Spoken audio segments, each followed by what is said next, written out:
Hey everybody, today Rahdo runs through episode 82 of the podcast, and hello folks, welcome once more.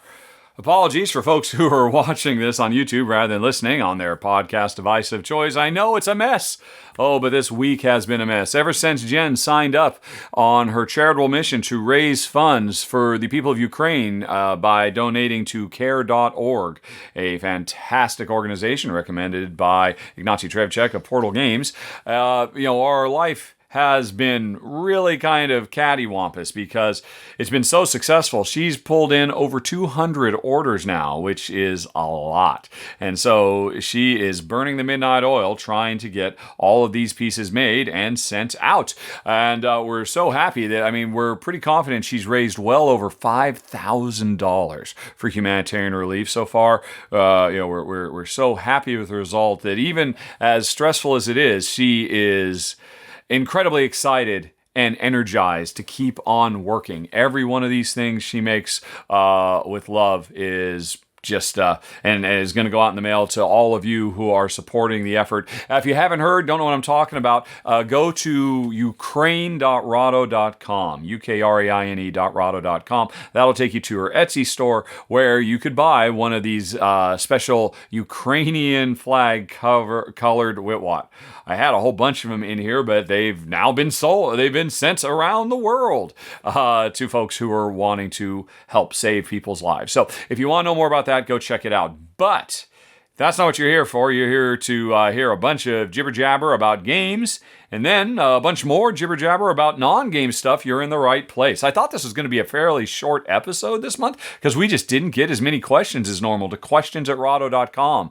And yet I think the whole thing is going to come in at over 3 hours. So sit back, relax, and let me show you how it's done as we get going right after this.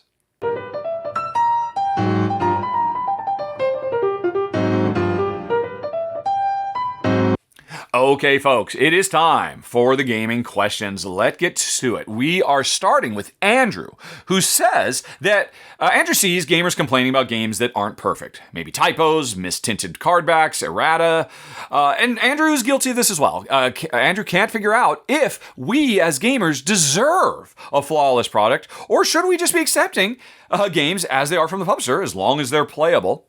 Where do I think board games fall in the spectrum of, say, a new car? We expect a new car to be perfect from the factory, to a work of art. We accept the piece as is because it's what the artist intended.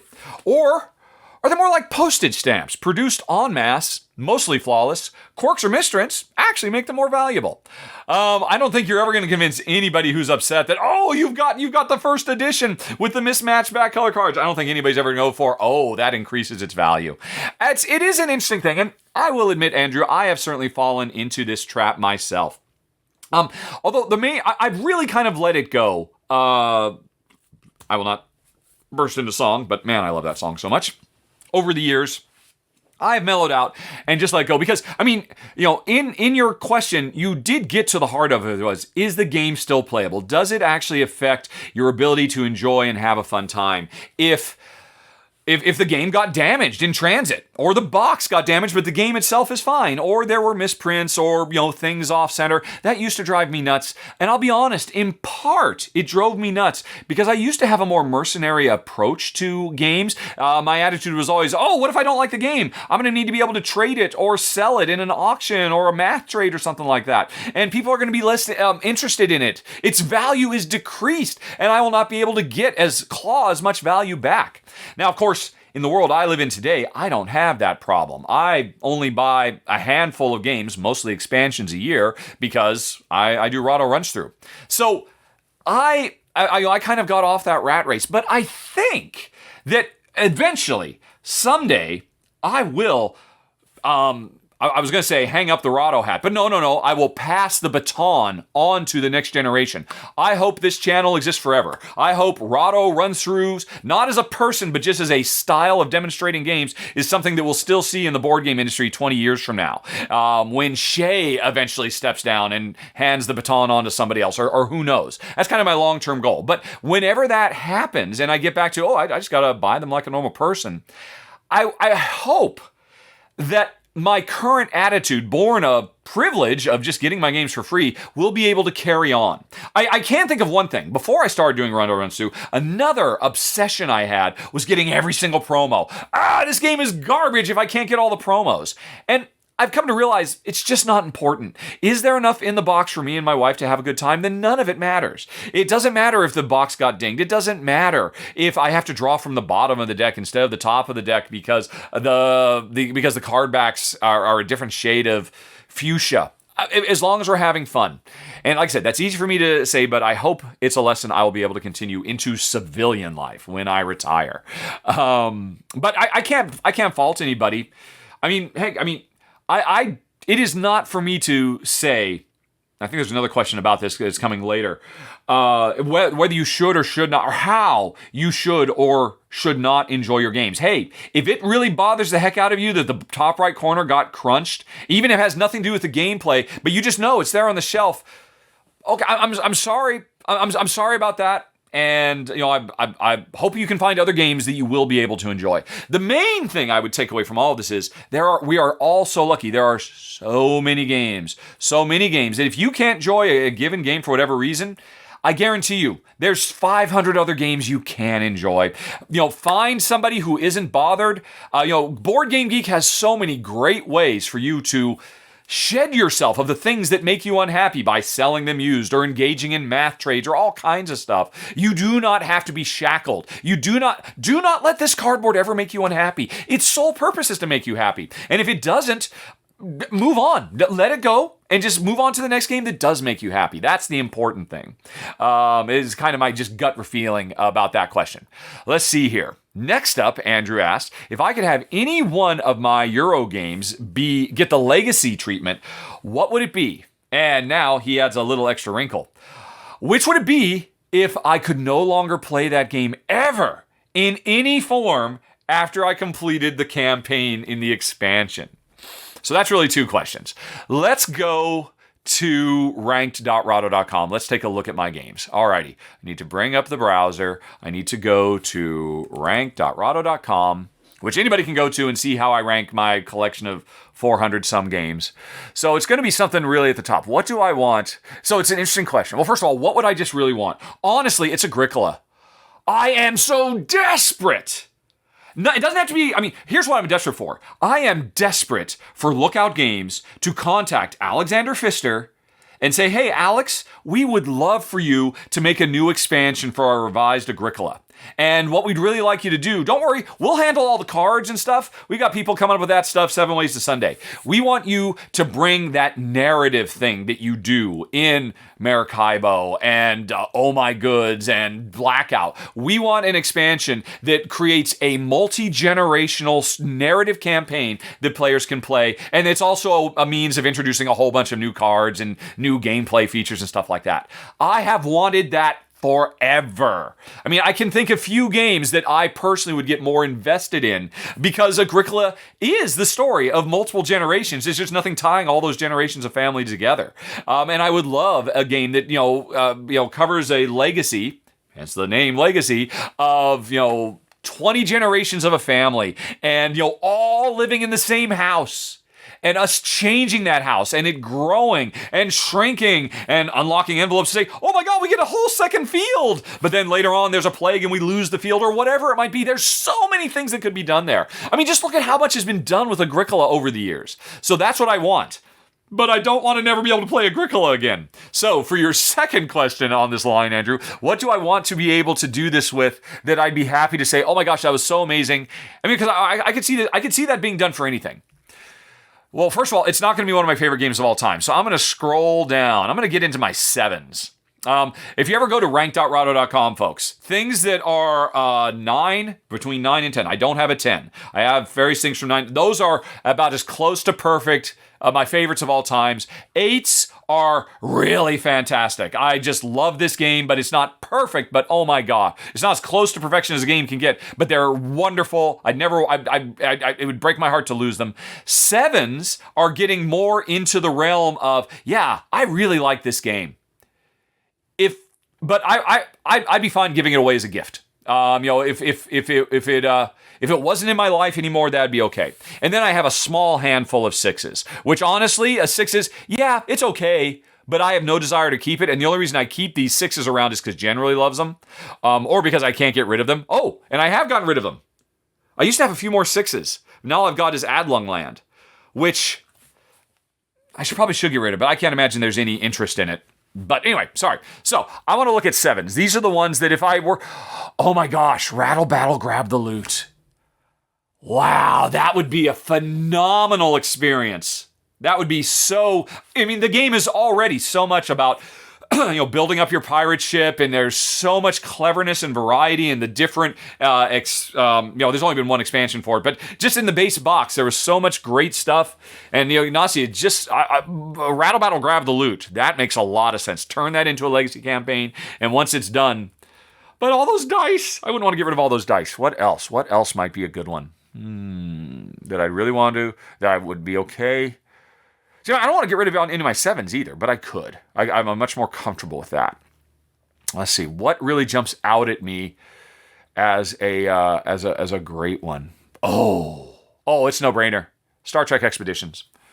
Reiner Knizia's Star Trek Expeditions, as far as I'm concerned, is the best Star Trek board game there is.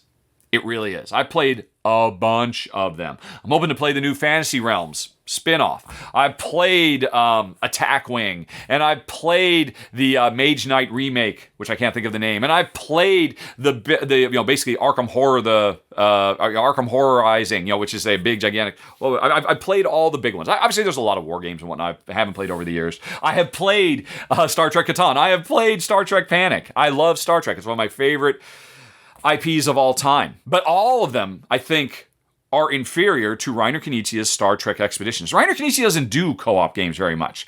And people forget, he did the Lord of the Rings co-op game back in the year 2000 that really kind of kicked off. Everybody, rightly points to pandemic as the thing that really made co-ops a thing in the industry, but Reiner Knizia was there 8 years earlier. I guess too early. The industry wasn't ready for it, but Lord of the Rings was a great co-op and continues to be a great co-op. And Star Trek Expeditions, I love it. I think it's great. And my only complaint with it is, it got one expansion which introduced Scotty and Sulu, if I recall correctly, and pretty much nothing else. I have been desperate for what I really wish the game would have had was a system that could have automatically generated missions. That's what Pandemic is. Pandemic is an automatically, because Star Trek Expedition is basically Pandemic set in Star Trek, a Pandemic-style fighting fires, running around, beaming down on a planet, beaming back up to the Enterprise, dealing with Klingons, all kinds of stuff. But it has one story. So it's like you play one episode of the classic original Trek, even though it's using the J.J. Abrams art, Chris Pine and all of them. But it's like you play the same episode over and over again. And there is a lot of variety. I've kept it. It is a game that is fun to play. I've kept it in spite of the fact that it has a lot of roll to resolve dice, which is not great, but it's okay. But I love it so much that I would enjoy it in spite of that. But man, if an expansion came out that turned it into an epic season of adventures going from one planet to another, and things happen that change and that introduce new crew members, that old crew members die, maybe even big names. Man, that would be, how amazing would that be if you were playing a legacy version of Star Trek and events could happen that could lead to man, I keep thinking of everybody and they've all died in real life and it's kind of sad. So I'll say that could lead, that could lead to Captain Kirk dying in a real way. In a Pandemic Legacy Season 1 kind of way. That would be so incredible to me. I want to experience that.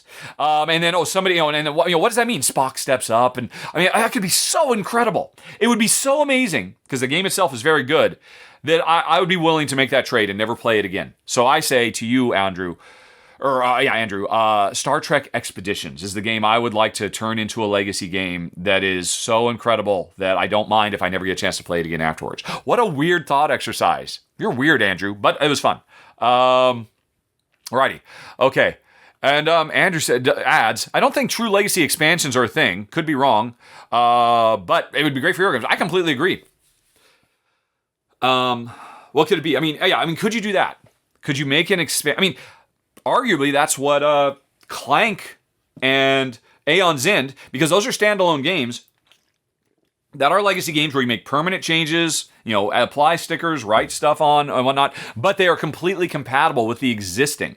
So to me, they kind of feel like expansions to the existing stuff that can intermingle. So that kind of happens. Anyway, we are moving on to Andres, who watched my not so recent interview with an ex-coworker from the video game industry. That would be when John Garvin and I sat down for a couple of hours and reminisced about the all the behind-the-scenes stuff of making Siphon Filter. He was the lead artist. I was the lead designer on the original Siphon Filter. And so that's what Andres is talking about. If anybody wants to see that, just go to Rahdo.com, which basically takes you to youtube.com/Rahdo. Scroll down to the other stuff section, and or maybe there's like an interview section. And if you scroll a little bit to the right, you'll find it. But anyway, I had a great time doing it. It was great to catch up with John, having not talked to him for like over a decade. Anyway, Andres recently watched a YouTube video with Sid Meier, who is a famous video game designer, and there was a copy of Memoir 44 and other board games in the background in the interview. And I thought that I would love to see what video game industry giants think about board games, says Andres. If only in board game media there was a person with connections and experience in the video game industry who could make it happen. Smiley face, hint, hint, wink, wink, nudge, nudge. P.S. I know it'd be a lot of work for you. Yes, so Andres is not asking a question. Andres is making a request that I am not going to fulfill. But I can confirm for you, Andres. Oh, whoops, shoot, I did not put the browser back up. Whoopsie. Let's put the browser back up so people can see what I'm actually asking here, because I just let my rank.rahdo con for a moment. Oh, I'm so sloppy, but that's okay. I make goofs. It's part of my charm. Anyway, though, so Andres, what I can say is, yeah, if you work in the video game industry, there are ample opportunities for you to become a die-hard board gamer, pretty much in any company, anywhere in the world. It was when I got out, it was really starting to catch on. And when was that? That was 2012, I guess. 2011, 2012 was when I finally retired and said, I can't do this anymore. And for the previous 2 years, I had been ravenously playing board games every lunch with a bunch of my coworkers. And games you wouldn't expect me to be playing. I have played not hundreds, but dozens of hours of Small World. Oh man, we played Small World till the cows came home. I was very good. And I can only imagine that group has now grown and expanded and switched into after hours gaming as well. When I was at Lionhead, Peter Molyneux apparently weekly held a get-together at his house. And I was told about it. The people could come, and they were there to play board games. And I thought, what? Now, this is getting back in, 2000... 2004, 2005, 2006, and I didn't know board games existed at the time in what we think of it as today, modern design board games. I thought, that's weird. Everybody's going to Peter's house to play Monopoly and Sorry and Yahtzee? No.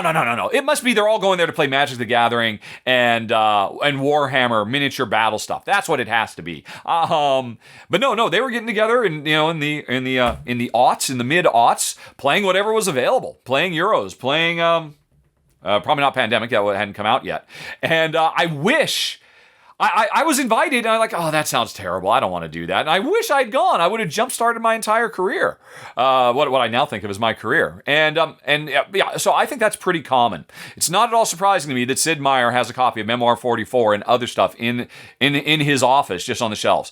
I used to frequently post in a secret invite-only video game industry website. It's called Game Illuminati. You could go to it, but you can't get in unless you're invited. And there were, back when I used to post there was, a relatively regularly active thread, or a couple of them, devoted to board games. Because, we were just all into it, and we were all looking for a fix. So, you're right. That would be an interesting video to make. And there would be tons of source material, and you could do all kinds of interviews. That's not going to happen, though. Not me, man. That door is closed. That would be a lot of work, but I'd certainly watch it. That would be very, very interesting. Okay, Gerard hopes that I had a good time at Dice Tower West. Yes, I did. It was nice meeting you, Gerard, running into you a few times. What did we play? We actually played a game, didn't we? I can't remember what it is now. Played a lot of games. But anyway, there were a lot of games that Gerard enjoyed at the show. He thinks his most played game was Ark Nova. And he saw that being played multiple times. And so, yes, do I think Ark Nova will be the next Wingspan? I don't think so. I think it'll be the next Terraforming Mars. I think it could be the next Terra Mystica. I think it could be the next Mage Knight. I'm thinking of like, big, heavy, crunchy, Euro-y style games. I think it could be the next Spirit Island. I mean, because those are all huge. I mean, every single one of those ones I just mentioned are big behemoths of the industry, but they are chump change next to Wingspan. Wingspan is approaching Catan level of impact and sales. I mean, wasn't it announced Wingspan has sold 10 million copies or something absolutely phenomenal like that? There's what's the next Wingspan? That's going to be something that comes along maybe twice a decade. Although I expect that will speed up. So no, it will not be the next Wingspan. But it'll make it. Yeah, there's no way Ark Nova won't make it into the top 25 highest ranked games on Board Game Geek as more and more people get their hands on it. It's that good. I guess the big question is, will it eclipse Terraforming Mars? Because I think Terraforming Mars is in the top 10. Will it make it into the top 10? It's definitely possible. I can't stress just how good it is. And if you watch my very long final thoughts video on it, I definitely have issues with it to keep it out of my top 20. It isn't, let's look. Let's go back to the browser. Where did it sit? After I played it now 5 times, games.rahdo.com. And then if I do Ark Nova, it is my number 43 out of whatever this list is, out of 400 and something like that. Yeah, so it's in my top 50 out of my top 394 games. 300, right, maybe though. So I think, to answer your question, that's where it's going to go up. But Wingspan made the hop to mass market stuff. The first time I saw Wingspan, Jen pointed this out to me, being discussed on, it was like a Better Homes and Gardens style like website. And Jen was there looking for some garden information. She said, "Hey, is that game we play? Is this that game?" I'm like, "Oh my God, yes it is. Why are they talking about it here? A billion miles away." I mean, Ark Nova is not going to get that. I mean, Ark Nova can't. I mean, Wingspan is a big, complex beast, relatively. It's kind of like not a lightweight. It's not a gateway or a gateway plus, but it's not quite a medium weight either. But Wingspan, I think a lot of people tend to forget, is brilliantly designed to come right out of the box and be very, very playable for casual players. Stonemaier Games really bent over backwards to make it approachable with, like pre-stacked decks, the same way Aeon's End and whatnot does. And that's hugely important. Ark Nova, the subject matter I certainly think could have the potential, but no, an hour per player game with that level of complexity and without all the stuff Wingspan did to make it more approachable for new gamers, yeah, it's not going to happen. But it is still going to make it into the top 25 of Board Game Geeks of all time, and it will continue to be a monster seller, much like Terraforming Mars, I believe. Okie doke. And I'm going to pause there for a second. I was just quiet so I'd be able to spot this because I just heard a raid. And what the heck? Let's come back. Hey, everybody. Who just raided? What's going on? M. Peebles brought a party of 12. Hello, M. Peebles. How are you doing? Let me tell you what we're doing. I am recording my monthly podcast. People send questions to questions@rahdo.com. I sit down for an hour or so and answer those questions. In years past, I just did it by myself and then put the podcast up. These days, I stream it live. And if you stick around to the end, I'm about halfway through the questions right now. If you have questions, ask them and I will answer them as part of the podcast also. Although, here's the trick. If you want to have any questions for me, for Rahdo, about the industry or my channel or anything like that, start the question with a question mark. That will put it into a special queue so I'll be able to find it. Right. And now, let's get back to where I was. I was answering Gerard's questions. So, podcast, back to Word, get another drink of water, taking a break for a second. And thank you for the raid. By the way, M. Peebles. My Peebles. Okay. Welcome to the party, everybody. Okay. Let's see. Now I'm going to be quiet for a second.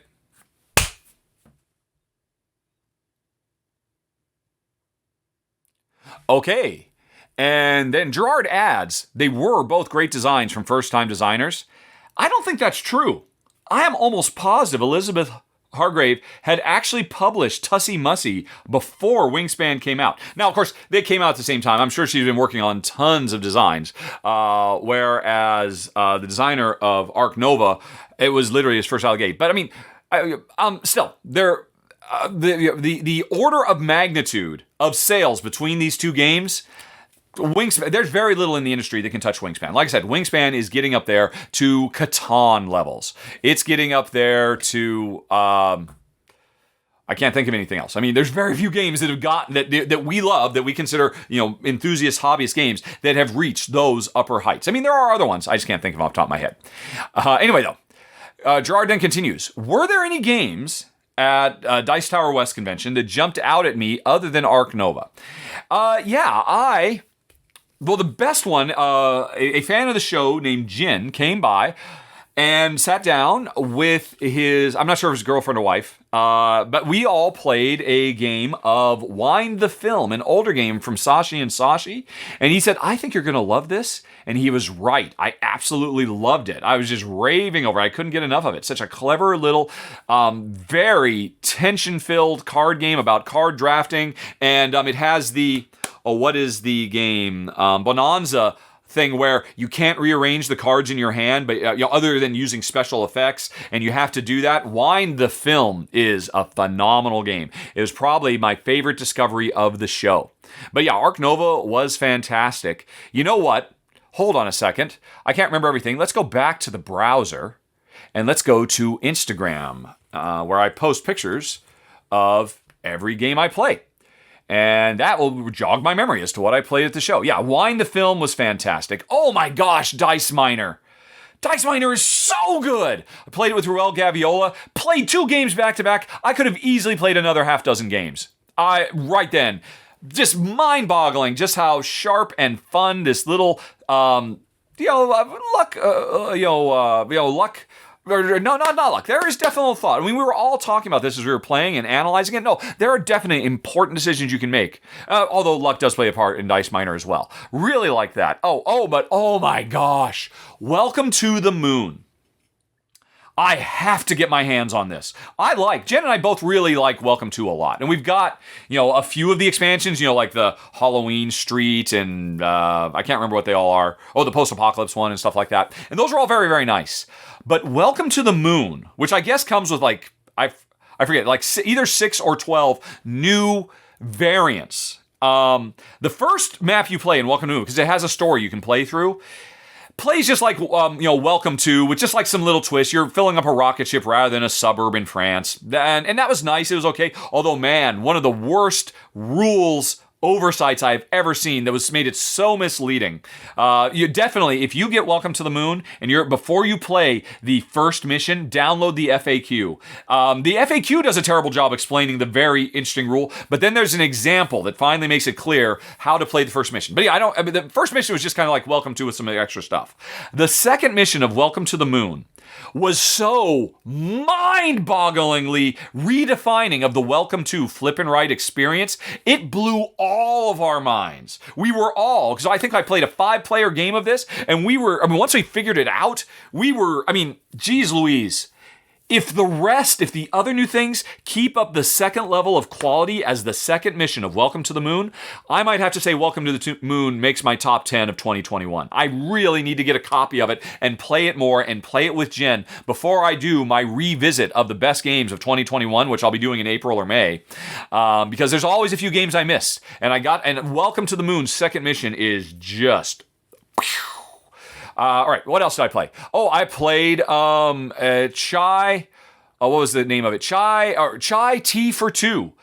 Very surprising game. I thought this was going to be just a simple little lightweight 2-player game, but when we played on the more complex, the heavier side of the board, and it was crunchy. The production of getting our tea leaves harvested and oxidized and converted into packaging tea and loaded up on ships, it was really nice. I really want to play this with Jen. I got a chance to play it with a couple different folks. Really enjoyed it, and I think Jen's gonna love it. So chai tea, and by the way, it's the same subject matter as chai, but a radically different game. It's not just like, oh, we took the original chai with its sliding tiles and it's a totally different style. What would you call it? I don't know exactly what I would call it. It's kind of a dice worker placement game, but the production methodologies, the assembly line approach is great in Chai Tea for Two. Really dug that. Then what else? Oh, Played Oak.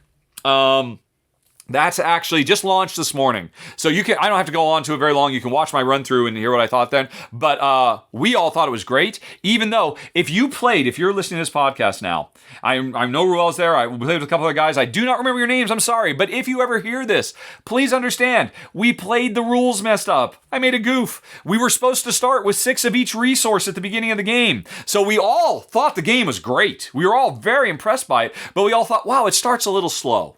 And that was my fault. It doesn't start slow. Since getting home, I played it with Jen. It's great. So, if guys, I played Oak. Bear that in mind. Okay. Then what else did I play? Oh, Fantasy Realms.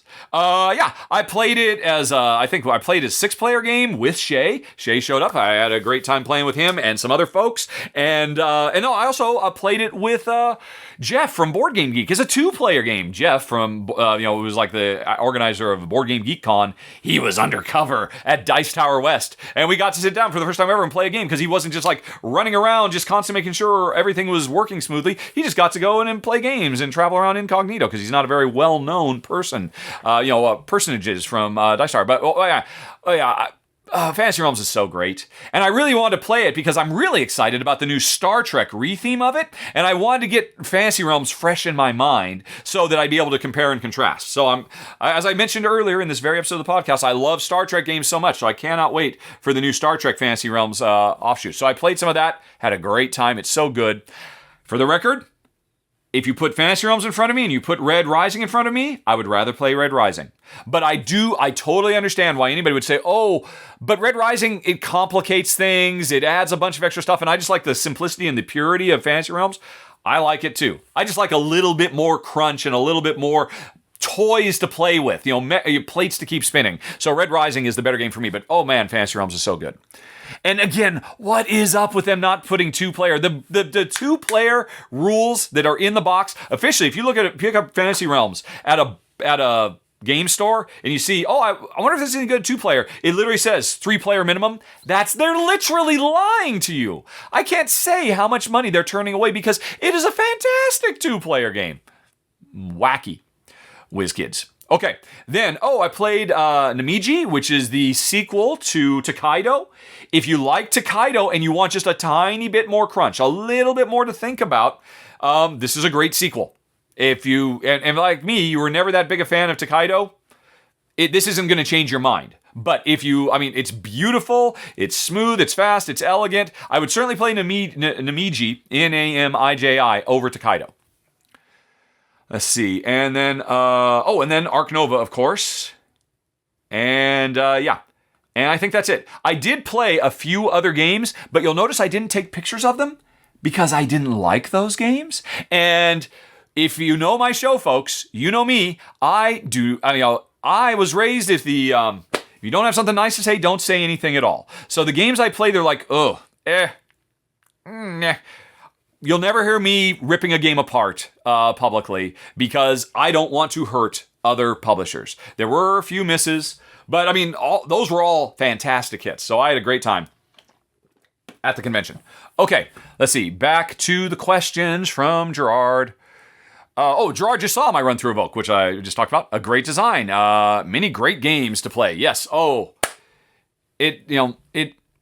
lucky are we that we have all, the circumstances of our life has put us in the trajectory of modern designer board games at this time. Looking back 100 years from now, people say, wow, what must it have been like to be there when game after game after game was just reinventing the wheel? And it just must have been incredible. It is. It's so incredible. We're all so lucky, and I'm so happy, and I enjoy it all so much. Again, I'm a fairly positive, upbeat person, folks. So don't mind me. All right, Kirk wonders, the most recent announced title from Board and Dice, Nightmare Cathedral, has Kirk quite intrigued, but if only because it's so different from anything Board and Dice has done before. What are my initial impressions of it, and will I, or maybe Shay, be covering it, assuming you are contacted? We have been contacted, and the contributors have definitely... Shay can't do it. Did I mention? Shay is going to be taking a backseat because he's getting married. Congratulations, Shay. Oh, I'm so happy for you. That's great. So Shay's going to be slowing down until May. So Shay couldn't do it. But the other contributors, they have definitely expressed interest. So I'm hoping Board and Dice picks up one of them. I would like to cover it because I've actually read the rule book. Stem to stern. I know what this game is, and it sounds really, really cool from a gameplay perspective. It is a worker placement game where you place your workers on a daytime slot. And what that means is if you are adjacent to other workers, you activate their workers as well, but they get to do different things than you. This is a really cool idea. I saw it most recently in The Great Wall, and it's here as well. Because Puerto Rico, and then followed up by Race for the Galaxy, very firmly established this idea that we've seen in so many games over the year where, I will play a game and then everybody to do an action and everybody else gets to do a weaker version of that action. And that's great. That's awesome. I love it. I'm very interested in games that have me, I will do this action and it will allow other people to do something completely different. I think that's very, very cool. And then after you place your worker at the end of your turn, and people get to do stuff depending on if they're, where they are relative to you, then your worker slides down into a nighttime slot and you get to do different stuff. It seems really cool. I really like the gameplay. I really wanted to play it, except for the fact that, oh my gosh, is it creepy. It is, as you said, Nightmare Cathedral is definitely not the kind of thematic game you see normally from Board and Dice. And I was looking at the miniatures, I was looking at the game art, and I just knew Jen would not be able to enjoy that game because it is nightmare fuel. It would definitely get in her brain. She would have a hard time sleeping if she invested herself in it. So it's just not for us. But if you don't mind really creepy, spooky, what's the Upside Down from that Netflix show with the kids, which I can't think of anymore. But just creepy, spooky, otherworldly horrors. But then you want a really cool, fresh, interesting take on worker placement. You might want to check out Nightmare Cathedral. And fingers crossed, Board and Dice, gets Kim to cover it or something like that because they really should. Because I would love to see more people see it. Anyway, so that's where I am on that one. Kirk. Marty wonders, or states that there's a minority of people in the gaming community that say app-driven or integrated games are really just video games with some real-world components. They're not real board games. What would I say to those people as a rebuttal? I would say you're wrong. That is patently untrue, and I'm sorry that you can't enjoy this because it's fresh, it's fun, it's exciting, it opens up new avenues for gameplay that the industry could not do any other way. Do we really want to go back to the 70s and play Mastermind where one person just has to sit there and be the clue giver? Don't we want everybody to get to play? Why not have the apps do the boring stuff, the crappy stuff, the fiddly stuff, so that we can just project ourselves into these worlds? Why wouldn't somebody want that? And that's fine. It is not for me to say that you should enjoy this. If you don't enjoy this, you're wrong as a board gamer. That's not where I'm at. In the same way, it would be, if I were to do that, it would be totally legit for those people to turn back around and say, well, why don't you enjoy Memoir 44? Why don't you enjoy Arkham Horror or Elder's Horror or all these different types of games that I just fundamentally don't enjoy because that's just the type of person I am. That's the way my brain is wired. My brain wants certain things, wants certain neural pathways to be activated to release all that sweet, sweet dopamine. And if the games don't do it, I don't want to spend my time on it. So you know what? If the existence of an app in the game means you don't get your dopamine hit for getting to play the game and getting a real sense of accomplishment, hey, no problem. I would rather you say, oh, it's not for me, because that's totally legit. To make more blanket gatekeeping, arrogant statements like, well, you're not really playing a board game. That's not cool. But you know what? If you're somebody who's saying that, you're probably not somebody I want to play a board game with anyway. That sounds pretty close-minded and pretty quick to dismiss the thoughts and feelings of others. I do not dismiss yours. It totally makes perfect sense. If you don't enjoy this, there's lots of things I don't enjoy either. So we'll go our separate ways. That's what I would say, Marty. I think that's the best way forward. And I can't wait for whatever the industry comes up with next for app integration in games because it's awesome. Alrighty. Again, I'm a very excitable and positive, upbeat person. Okay. All right. Matilda has 3 game questions for me. What are my top 3 games with a mancala mechanism? How well do I think has the rule for 2 players in Fresco aged? Would I want the author to change this rule? And finally, if I were to introduce a Eurogame player to storytelling games, what 3 games would I choose? Good questions. Let's go back to the browser, because I gotta look at lists of stuff, because my brain doesn't just pull up games just like that really quick. So I need to do an advanced search. All right, we click first, and then click advanced search. And then we go down to mechanic, which I'm totally going to let go. Should be mechanism. That's fine. Somewhere in this list will be the word mancala. Ba-ba-ba-ba-ba. He's a really big ape. Bump, bump. Anybody know what that's from? That would be far out if anybody gets that reference. Look at that big ape. He's a really big ape. Bump, bump. Alrighty. Right. So, mancala games. Submit. Show me the mancala. And then after you're done with that, sort by board game rank. Alrighty. Top 3 mancala games. How fortunate that the ones I have and have kept are marked here so I can see them. Oh my gosh. There are 3. There are 3. They are from countdown form at the bottom of my list. Crusaders, Thy Will Be Done. Number 2, Gold West. Well, is that really mancala? I mean, that's more like Macau. Why does Gold West say it's a mancala, but Macau does not? I think that's wrong. But anyway, the number 1, Trajan, which really is no surprise. Now, here's a mistake. Free Radicals should be here. Free Radicals is a mancala game. And again, I don't think, is Gold West? It kind of is. It kind of is. Okay, we'll leave it. I'll allow it. I'll allow it. Yeah, without the circular, with only it's a one-dimensional mancala game. Yeah, we'll go with that. Okay, so I think I'd rank Free Radicals over Gold West. I definitely over Crusaders. So anyway, so there's 3 that I have right now. Free Radicals also goes on the list.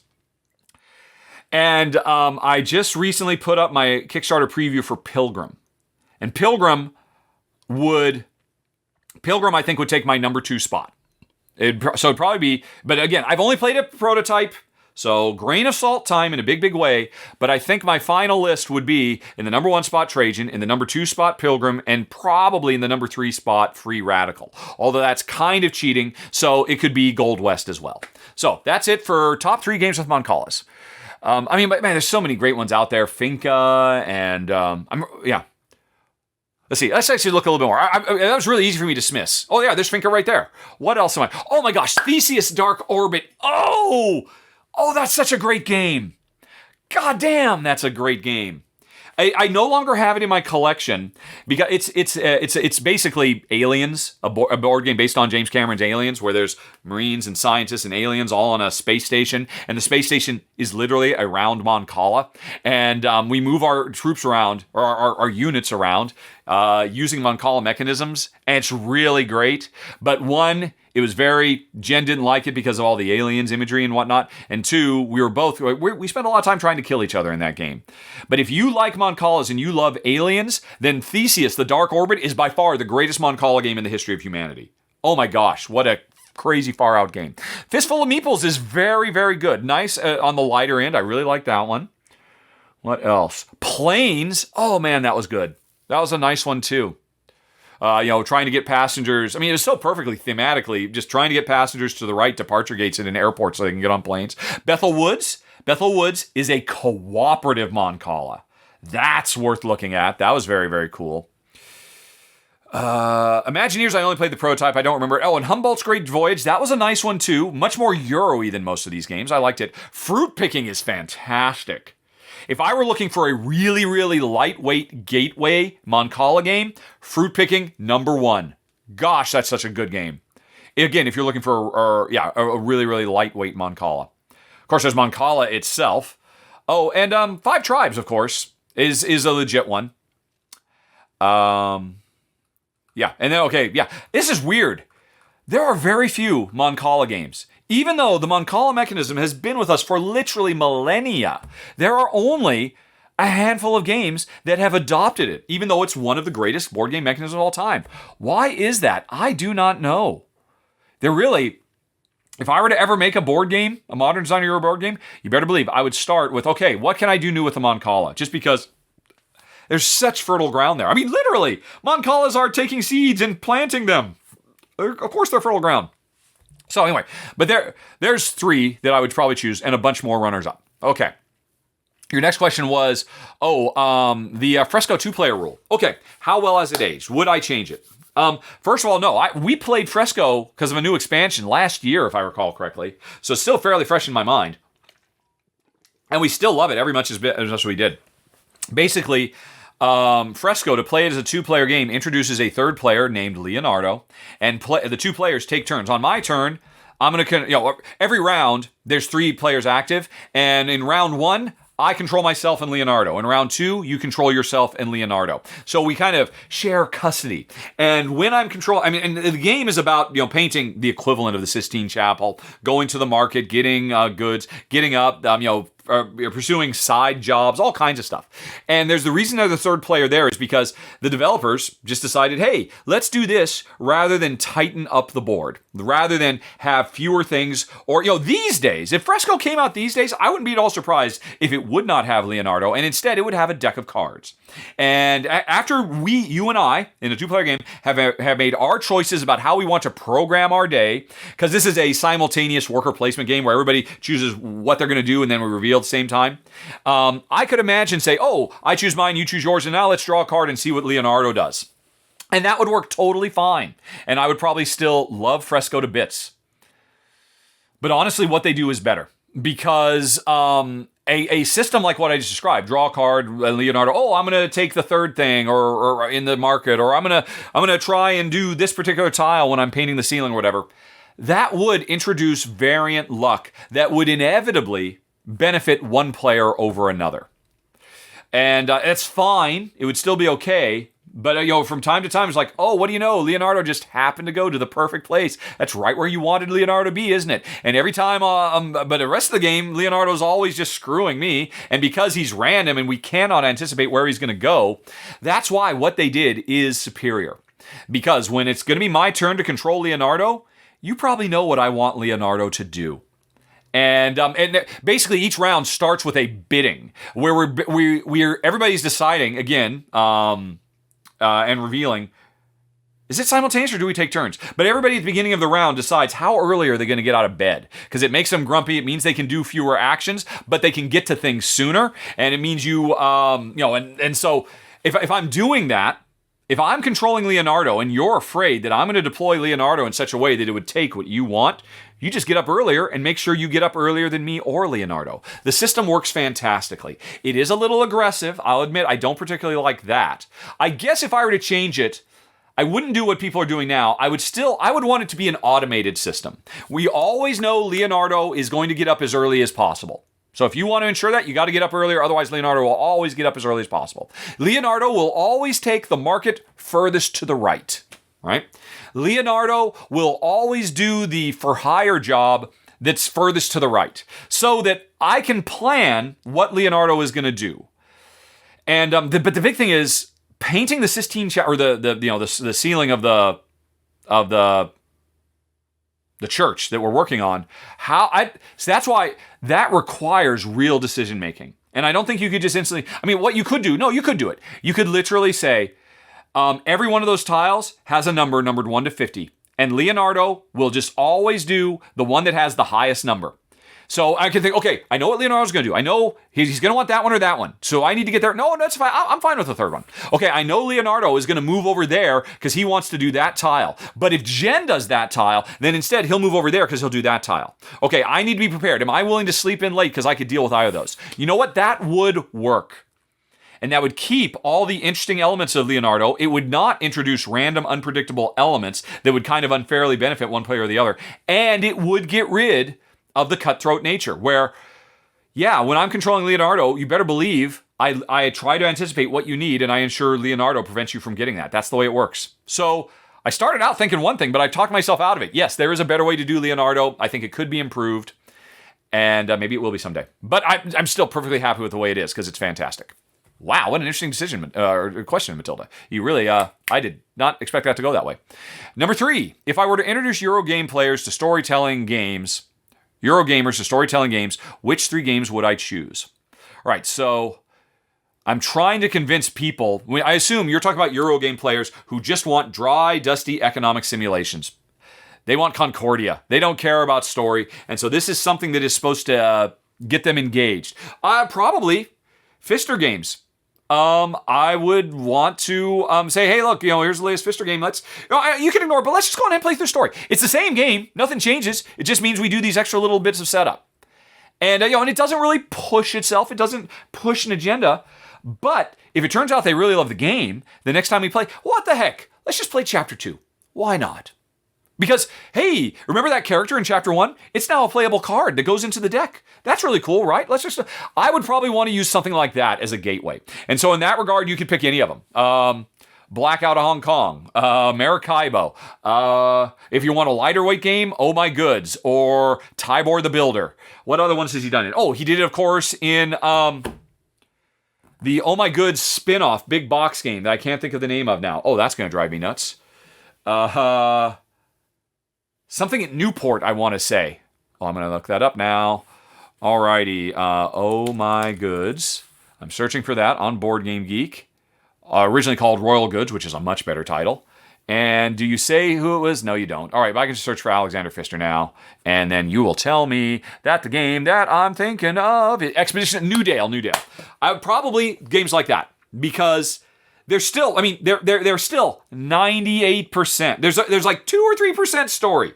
And you can completely ignore it if you want, but over multiple games with these people, I would like to, what's the thing about, you throw the frog into the boiling water or hops out, but if you just slowly turn the temperature up, they'll cook themselves. That's what I want to do with narrative in games.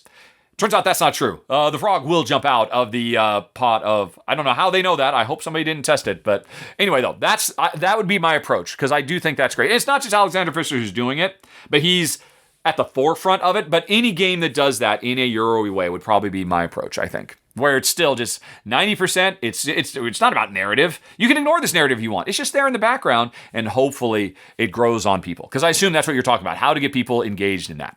Because there are plenty of folks who just dismiss it out of hand. I don't want any of that polluting the purity of my game. Anyway, Tristan completely loves my show. Thinks I do amazing run-throughs, and the recent additions to channels are amazing. Thank you, Tristan. I think you and I would get along, because you seem to be complimentarily a positive and upbeat person. That's what I like in my life. But, Tristan, Tristan, what are you going to break my heart with now? Tristan points out that I seem to be convinced the only way of progressing with my channel is through Twitch.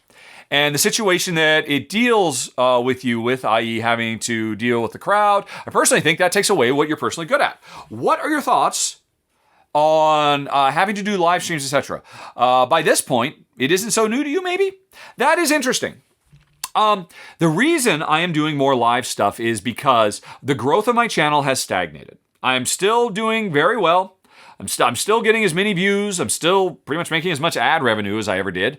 But my new subscribers have slowed down significantly. Now, a big reason for that is because of the shirts that I wear from time to time. And a lot of people just don't want to see it. And that's fine. I've decided I'm willing to forgo that. But I want the growth of my show to continue because the bigger it gets, the more people I can bring in to become contributors to the channel. I look with green-eyed envy at Tom Vassell that he is roughly 3 times more popular than me in terms of views, in terms of ad revenue, and in terms of how many people he has working for him.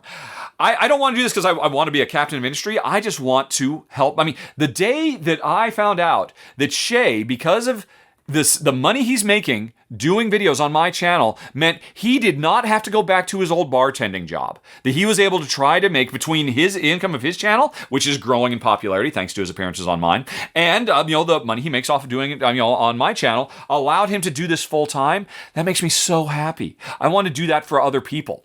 And to do that, I need to continue to grow. And the thing is, anybody will tell you diversification is important if you want to grow. There is a vibrant and active board game community on Twitch. And I am here on Twitch to get them interested in the Rahdo Runs Through brand. Because if that translates to more people, subscribing on Twitch and then ultimately on YouTube and watching the videos, that translates into more eyeballs. That translates into more publishers who are ready to, send review copies of games that I can send to other people, and then I can pay them. And that's what I'm trying to do. Now, as for does this work to my strengths, you'd have to go into that a little bit more, Tristan. My only real strength is I'm a motor mouth. Let's see. In high school, I was forced into a life of public performance because the principal of my school forced me to take on the lead role in a play when I was in my junior year.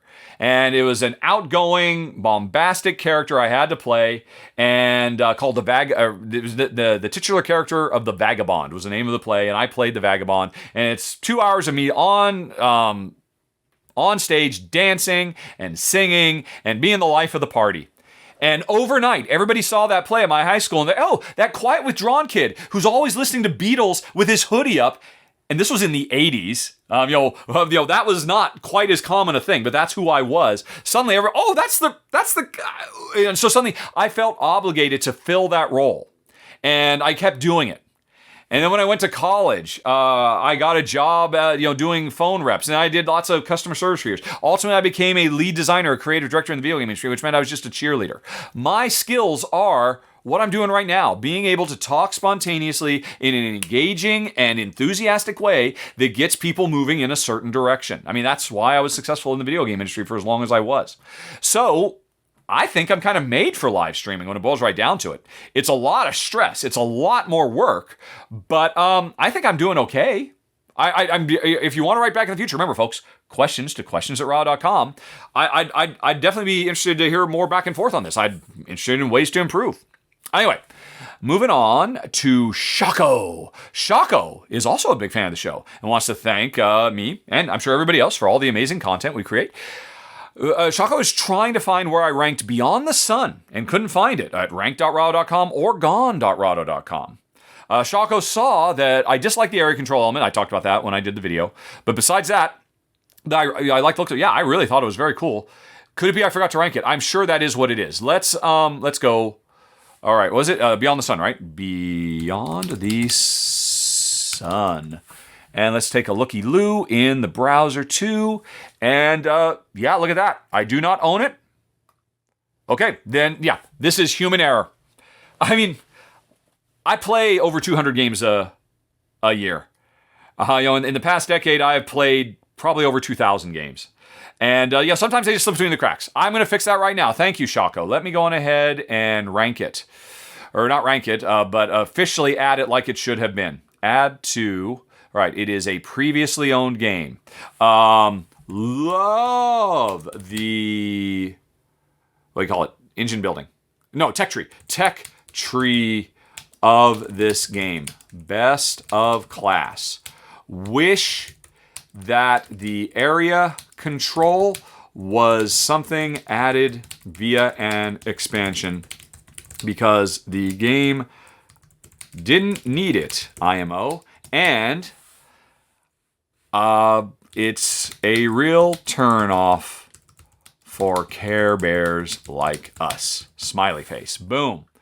There you go.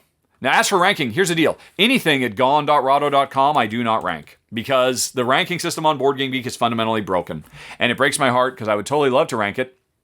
So instead, what do? I just put explanations for why I didn't keep things. Why did I not keep Terraforming Mars? Why did I not keep Seven Wonders Duel? Why did I not keep Arkham Horror the card game? Why did I not keep Le Havre? Etc., etc. I actually take the time to write it up so anybody can go to gone.rahdo.com. And I'm sorry, Shako, I just missed it. But there it is, fixed now. Thanks for pointing it out. I do make goofs from time to time. Phew, okay, that's it, folks. Like I said right up front, there weren't that many questions this month at questions@rahdo.com. But if you want to hang on, I might have a few more game-related stuff up my sleeve. Let's see if the live audience I'm streaming to right now has any. Okay, folks, I think there are a few. Let's see what Luck Dragon 1982 wondered.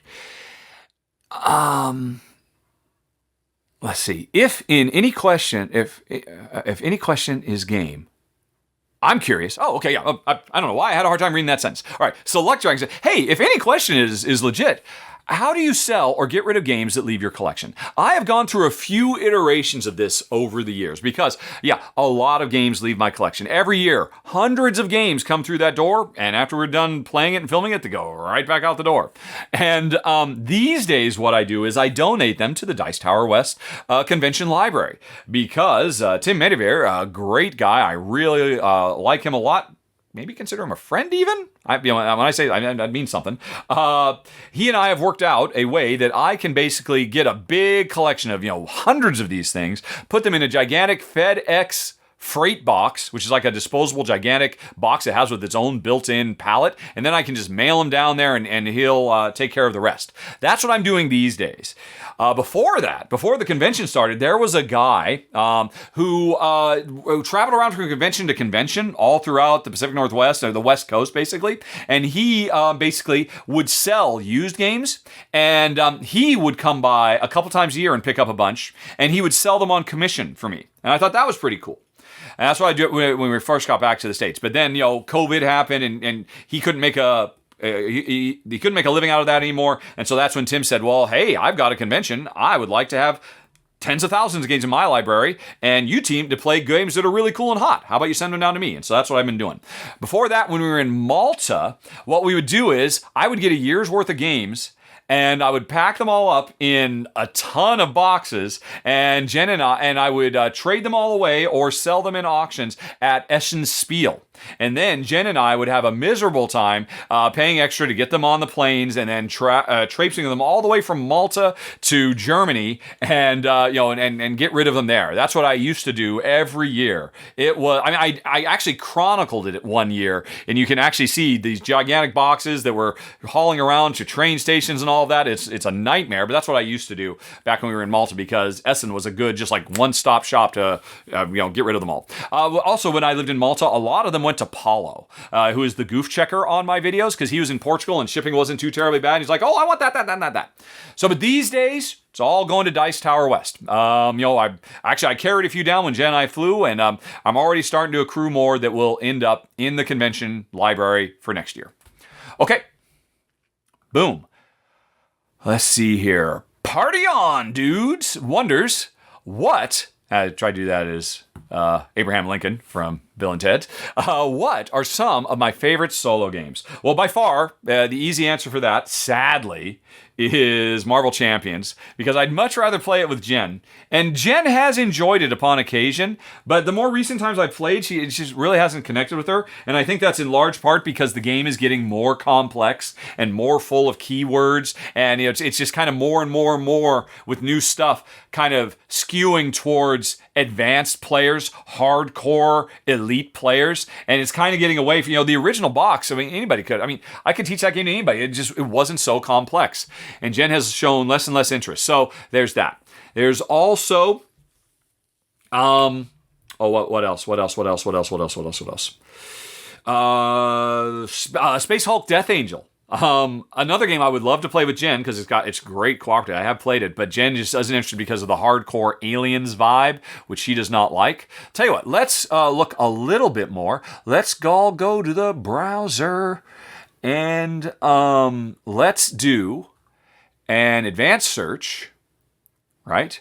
Okay, we need to do advanced search, and we're going to search for and this is something you can do at home, folks, teaching you how to fish.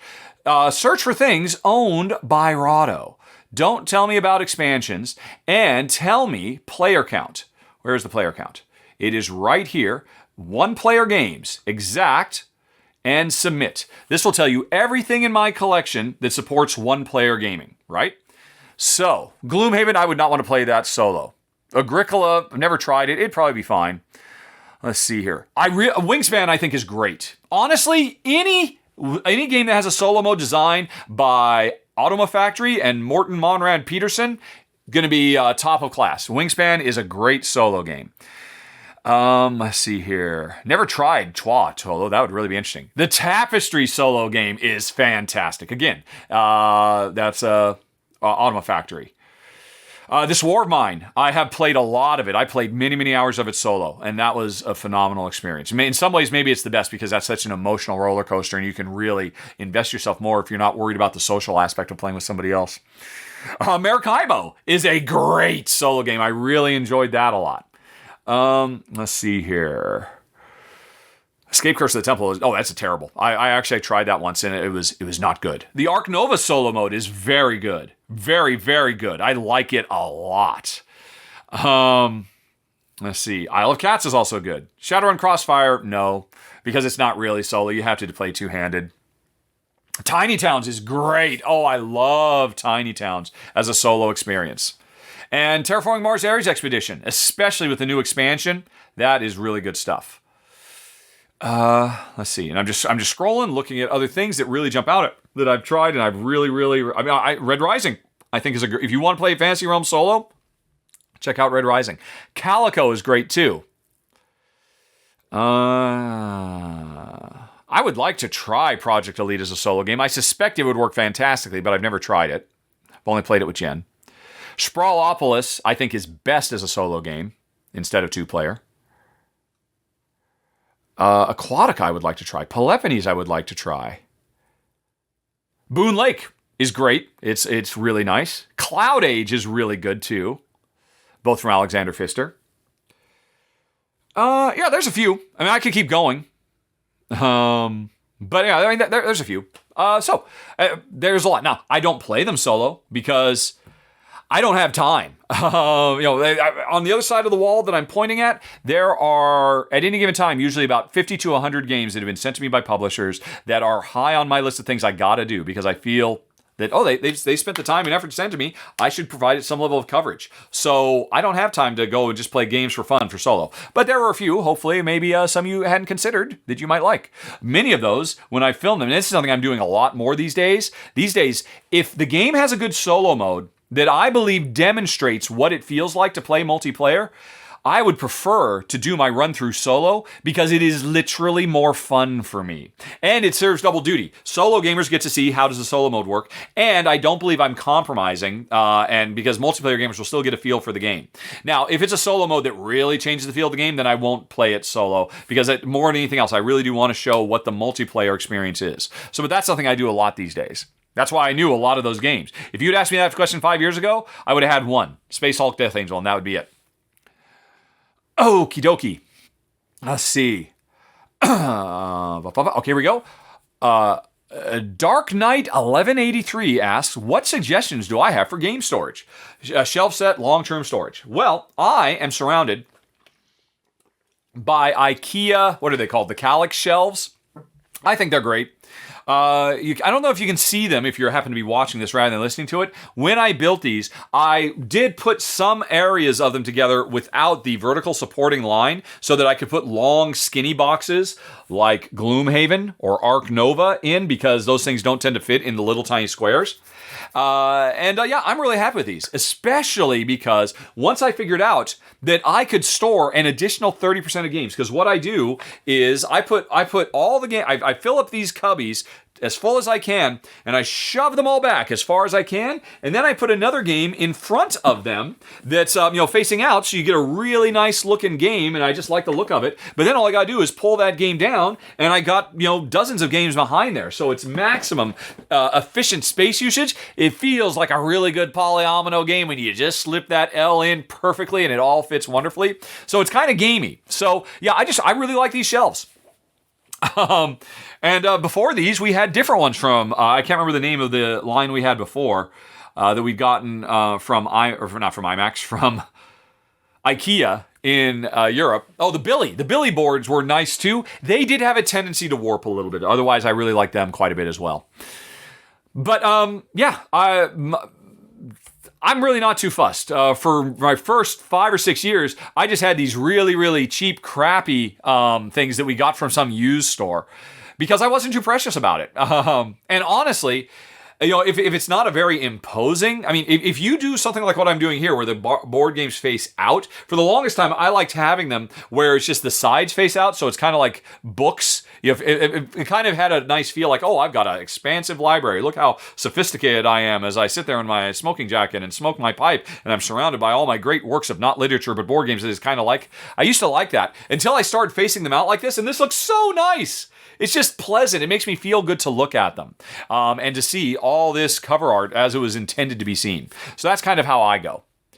And then for actually the games themselves, I kind of can't stand really elaborate inserts that then suddenly don't work when you put the games up sideways. So I just like games where, I just put all the pieces into a bunch of plastic bags so I don't have to worry about everything getting mixed up inside the box. That's my approach for all of that business.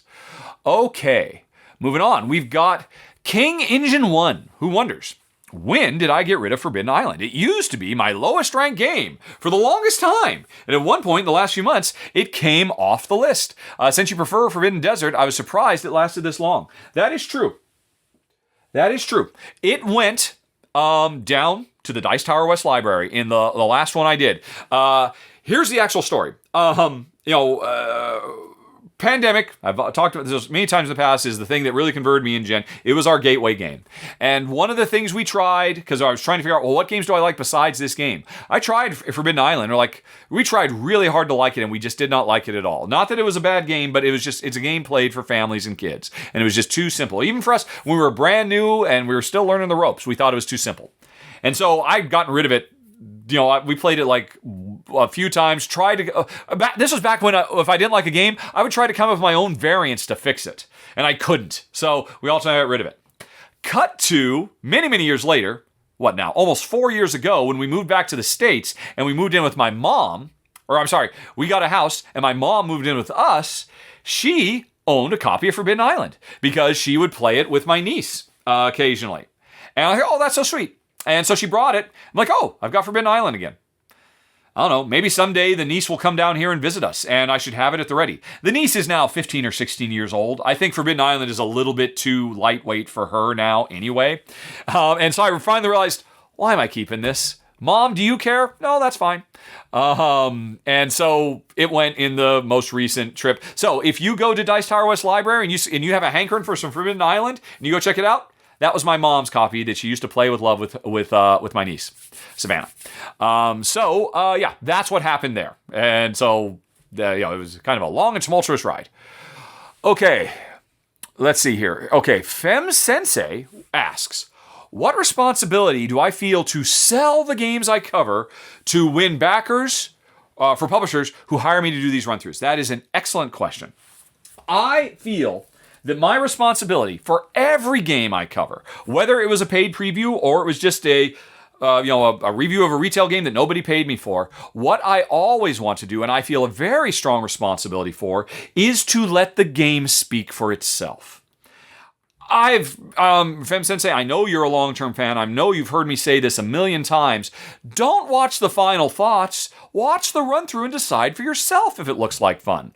Because, it makes me so happy that in the vast majority of the time, only about a third of my audience, or the third of the ultimate viewers of a given video I cover, will actually watch the final thoughts.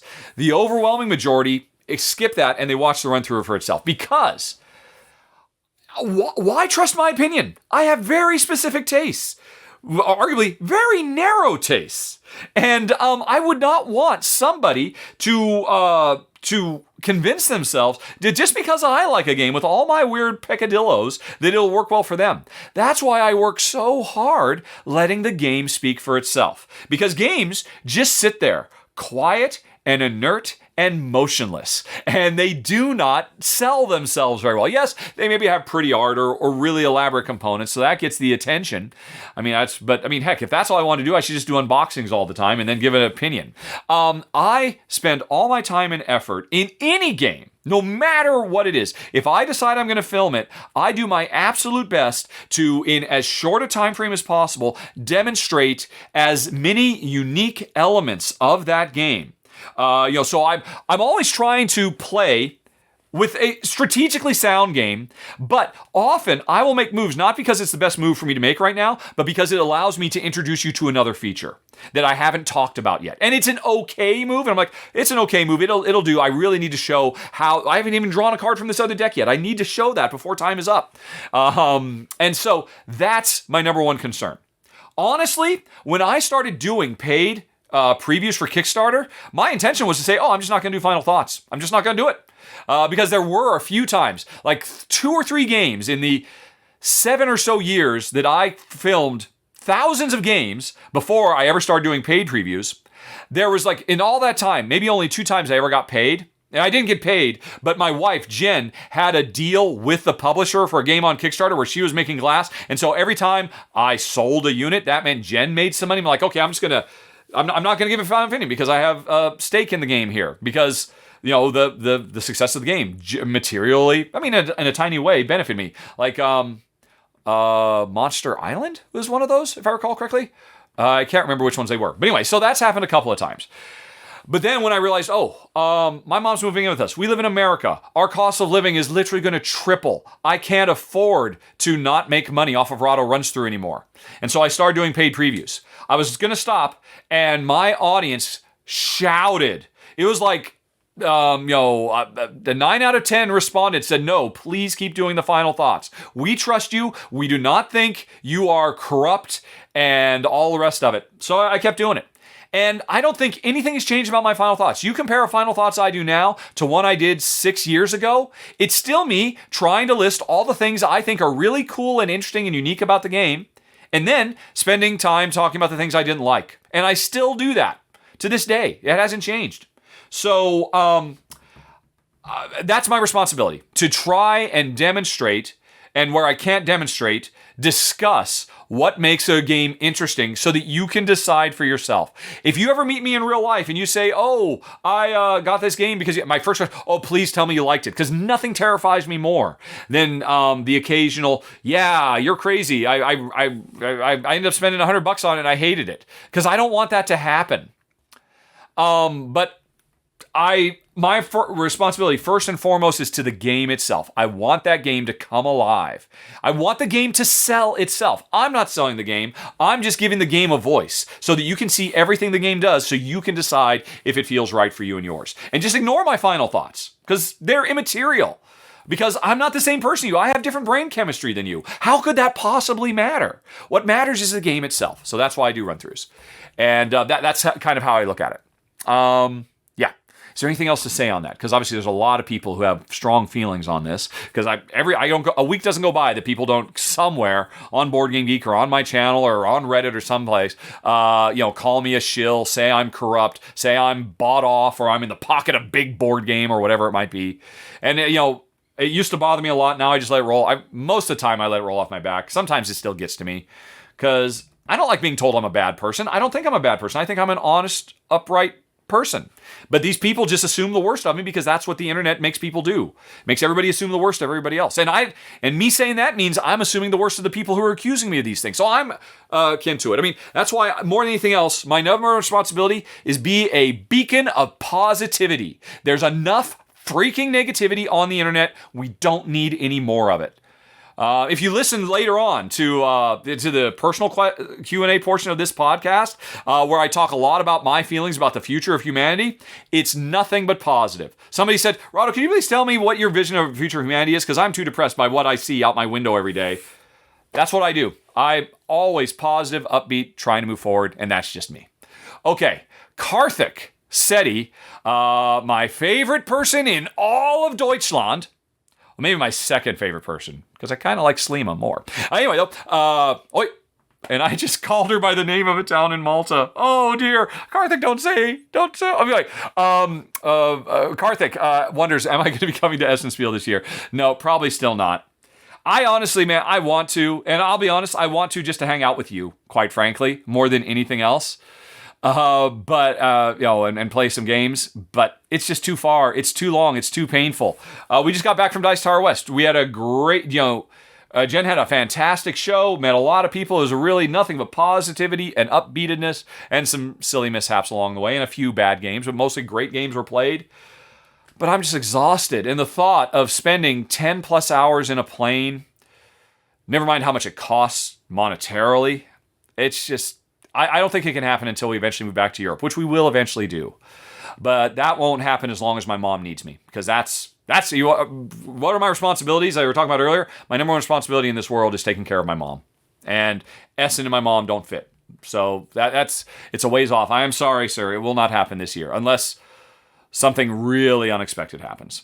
Okay, if the organization that puts on Essen wants me to come out as a special guest and is willing to pay for airfare, yeah, that's it. It would have to be something like that, because otherwise I'm not going to pay all that money and spend all that time and all that energy. And oh my gosh, it's not just the time I'm there, the time before and after.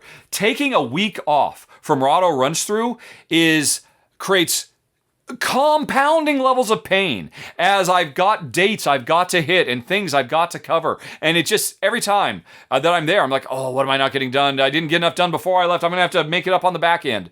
So, there's those kinds of issues too. It was easier when we were in Malta because, it was just a couple days. We just flew up for like 3 or 4 days. We were there and back again, direct flights, all of that stuff. It's not that way anymore. Okay, it looks like last question from the live stream. What are Jen's and my favorite Uwe Rosenberg games for 2-player crunchiness and depth? Well, that's from Forest of Glass. Let's go back to the browser one last time. Okay, let's go back to the advanced search one last time. Okay, advanced search is the greatest tool in all of board game geekdom. What do I want? Stuff I've got. I'm just going to, if I haven't kept it, I'm going to ignore it. Designer. Uwe Rosenberg. Don't need that 1-player restriction anymore. But I still don't, no expansions. Gimme. Let's look. Okay. Now, also, first of all, of course, I have actually done a top 10 Uwe Rosenberg list a few years ago. It's probably a little out of date now because Hallertau pumped way up. Hallertau is like just below Agricola. It's one of my favorites of theirs now. But I'm wondering, when you say 2-player, did you mean specifically 2-player only? If you did, let's go back to that search. Because obviously, the thing is, with the exception of Bonanza, pretty much almost 100% of the time, Uwe Rosenberg does a great job, like Stefan Feld, of ensuring his games work at all player counts that the box says. But you want 2-player specifically. So let's top player count exact to Uwe Rosenberg. Let's look at that list, because that's what you're really asking about. Oh, but then when I went back, it lost the Uwe Rosenberg, and it did all games that were 2-player only. Alrighty, so designer, Uwe Rosenberg, exact, maximum player, 2. You know what? Let's not even do owned by me. Let's just do everything he's done that fits that. Let's see what we got. Okay, Agricola All Creatures Big and Small is lovely, but I wouldn't recommend it unless you wanted to invest in all the expansions, and I expect all that stuff is very hard to get now. But even still, it's very lightweight. Patchwork is great. People love it. We didn't keep it. It just wasn't our favorite. There were so many other polyomino games we'd rather play. We'd rather play Arhayal or Baron Park over Patchwork, or Isle of Cats, or I can't think of the other ones. But I mean, I really need to do a top 10 polyomino game list. Alrighty, Field of Arl. Obviously, that one should. Obviously, that is the premier. That is the very definition of what you're looking for. It's a 2-player only game that has all the big depth and crunchiness of an Agricola. And I don't remember why we didn't keep it. You'd have to go back and watch my run through, my final thoughts as to why. Although, don't pay attention to them. Watch the run through and decide for yourself. Le Havre and L'Import is brilliant. Oh my gosh, it's so good. But it has 0 setup variability. And Jen, I needed something so that it wasn't set up the exact same every single time, and it required us to be the randomizing seed that ensured the game went in different directions. So it kind of broke my heart for that reason.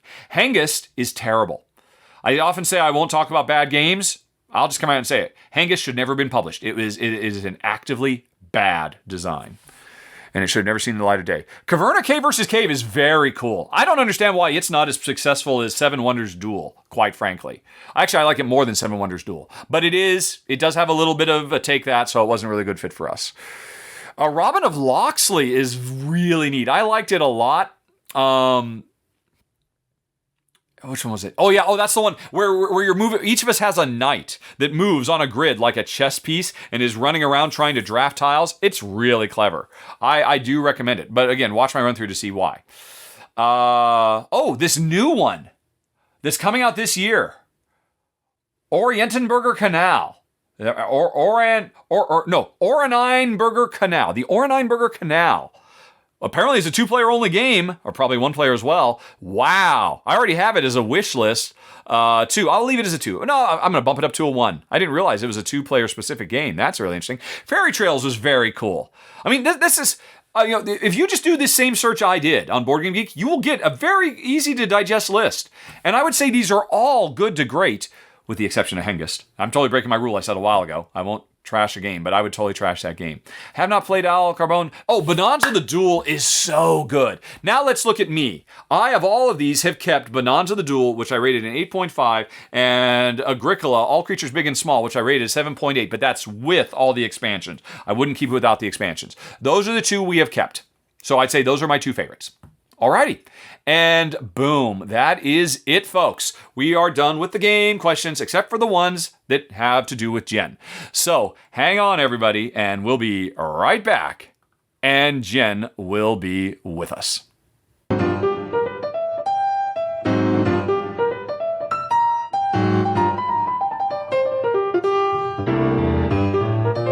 Hey, everybody. Okay, this is weird. I know I said we're moving on to the personal question and answers. At least I think I said it. I'm not quite sure because our lives have turned upside down because of Jen's commitment to producing, gosh, it must be well over 200 now, right?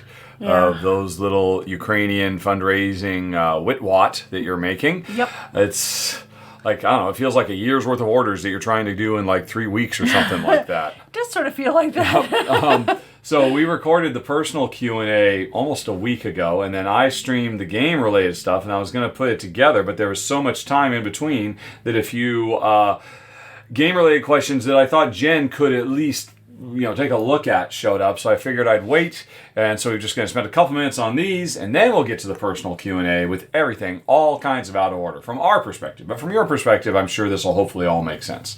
So, hey, Honey Pie, how you feeling? Good, sorry. Mid-yawn. Well, okay, I won't hold you long, because I know you want to try and get another 5 done before you pack it up for the night. Yeah, I think I'm going to get 2 done. All right, another 2. Well, that's 5 upside down. All right, I was close. Yeah, close. Okay, Gerard says, "It was so happy to meet you and me at the Dice Tower West convention. Jen, Gerard's daughter, loves the earrings that his girlfriend bought from you, so thank you for all the intense heat you put up with in doing so." Aww. So the question is, did you get any chance to play any games at the convention, or did anything catch your eye? Now, the only thing Jen played, as far as I know, was this, Wine the Film. Very kind fan of the show gave me their copy of it, their second copy. They had another copy as well after I played with them and fell in love with it. And we did play this back in the hotel room. Yeah. And yeah, you remember it? This is the one where you had the cards and you had to wind the film and you were trying. Yeah.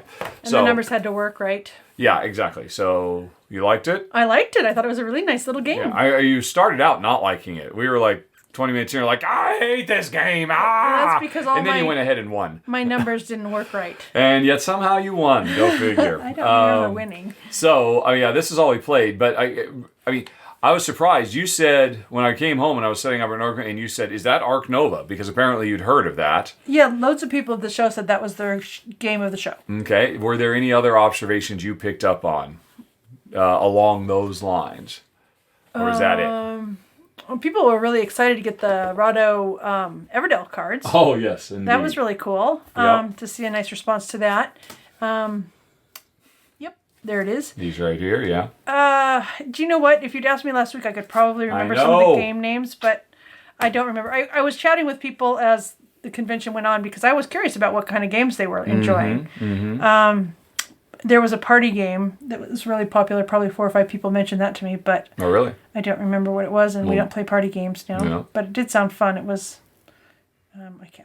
If you told me a few games, I might be able to tell. Oh, it was too late. I waited too long. I'm sorry. Yep, sorry. I mean, we actually held off the podcast for like 3 or 4 days so that Jen could get 10 minutes away from the torch, and it was too long. All right, well, then there's only one other question for you. Wow. And this one is from Lance, who heard that well, we did play Ark Nova when we got home, though. Yes. And that was a good game. I enjoyed that very much. Yep. Yeah.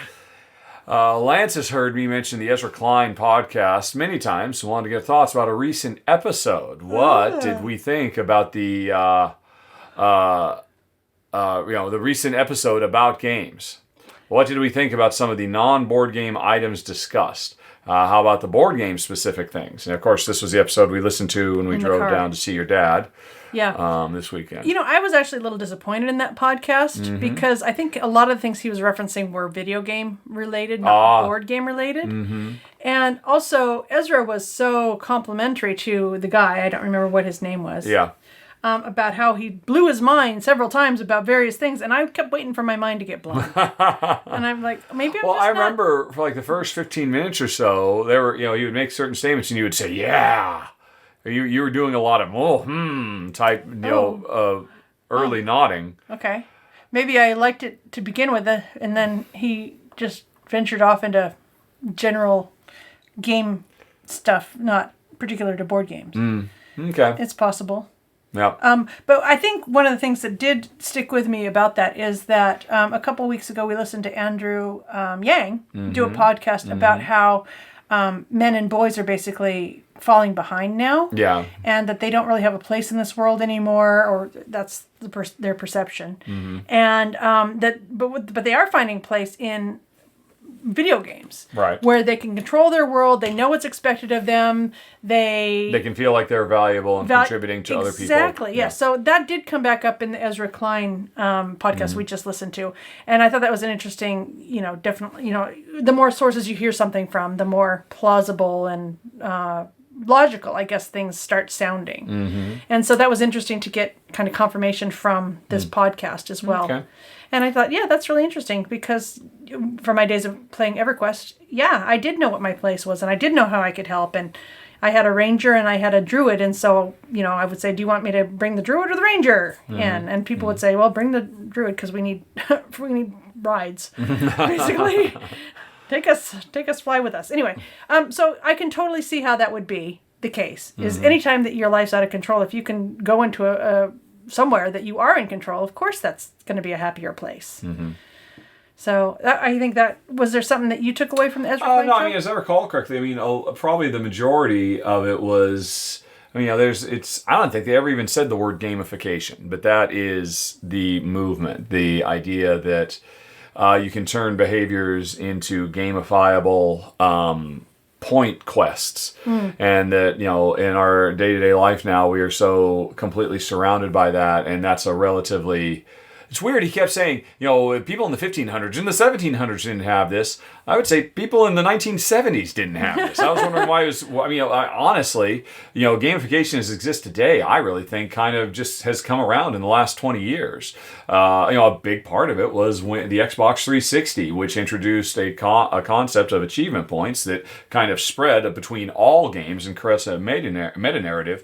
And after that proved to be so successful, you had a lot of software developers saying, hey, let's apply that to fitness software and all other kinds of software. Let's make achievement points out of your own personal life. Are you hitting your own goals and whatnot? And there was I guess Weight Watchers and sorts of things have always had that to a certain extent. But the gamification of life, and really the number one thing they talked about at great length was social media and chasing likes and how it's a false narrative that, I'm doing really well because I got so many retweets or what have you. And that was all fine, but I don't know, it was fine.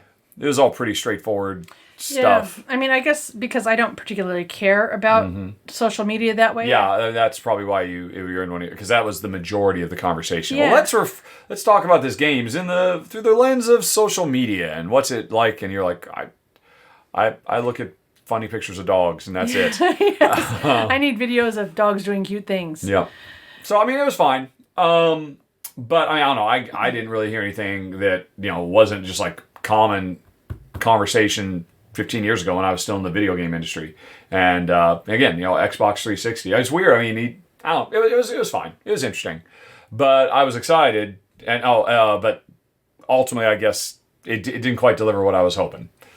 Also, the person in the podcast had to mention 3 board game recommendations for a person getting into games, and 2 of them were non-role-playing games, Modern Art and Root. Any thoughts on those recommendations? I haven't played Root. From what I've heard of it, says Lance, seems like It didn't seem like a good recommendation for someone who's played. I agree. That was ridiculous. That was guffaw-inducing to say, for people who want to experience some of what we've talked about here, what should you play? Modern art is fine. I wouldn't recommend it though, because once again, the bias against 2-player gamers. Hey, how about a 3-player minimum game? A game that really isn't all that great unless you have 5 or 6 players, because that's what games are supposed to be. And then Root, which is patently absurd to recommend that to any new person. That was ridiculous. And then I forget he mentioned some role-playing game, like you said. So no, those are 3 very bad. Well, I mean, I don't know about the role-playing game, but the modern art is fine. You could have done much better, and Root is absurd. If you wanted to talk about, he was just really excited about the extreme asymmetry, then freaking recommend Free Radicals, which is a Gateway Plus style game that does the same thing. Although he was more interested less in the asymmetry and more about the interdependency and socio-political structures, which, to be fair, Free Radicals does in a different way. Anyway, yeah. So, that's it, Honey Pie. I told you this would be a few minutes. Okay. All right. And now, folks, hang on. And we'll be right back. And I believe we'll have changed clothes and everything else because we recorded this almost a week ago, getting into the personal questions. Be right back.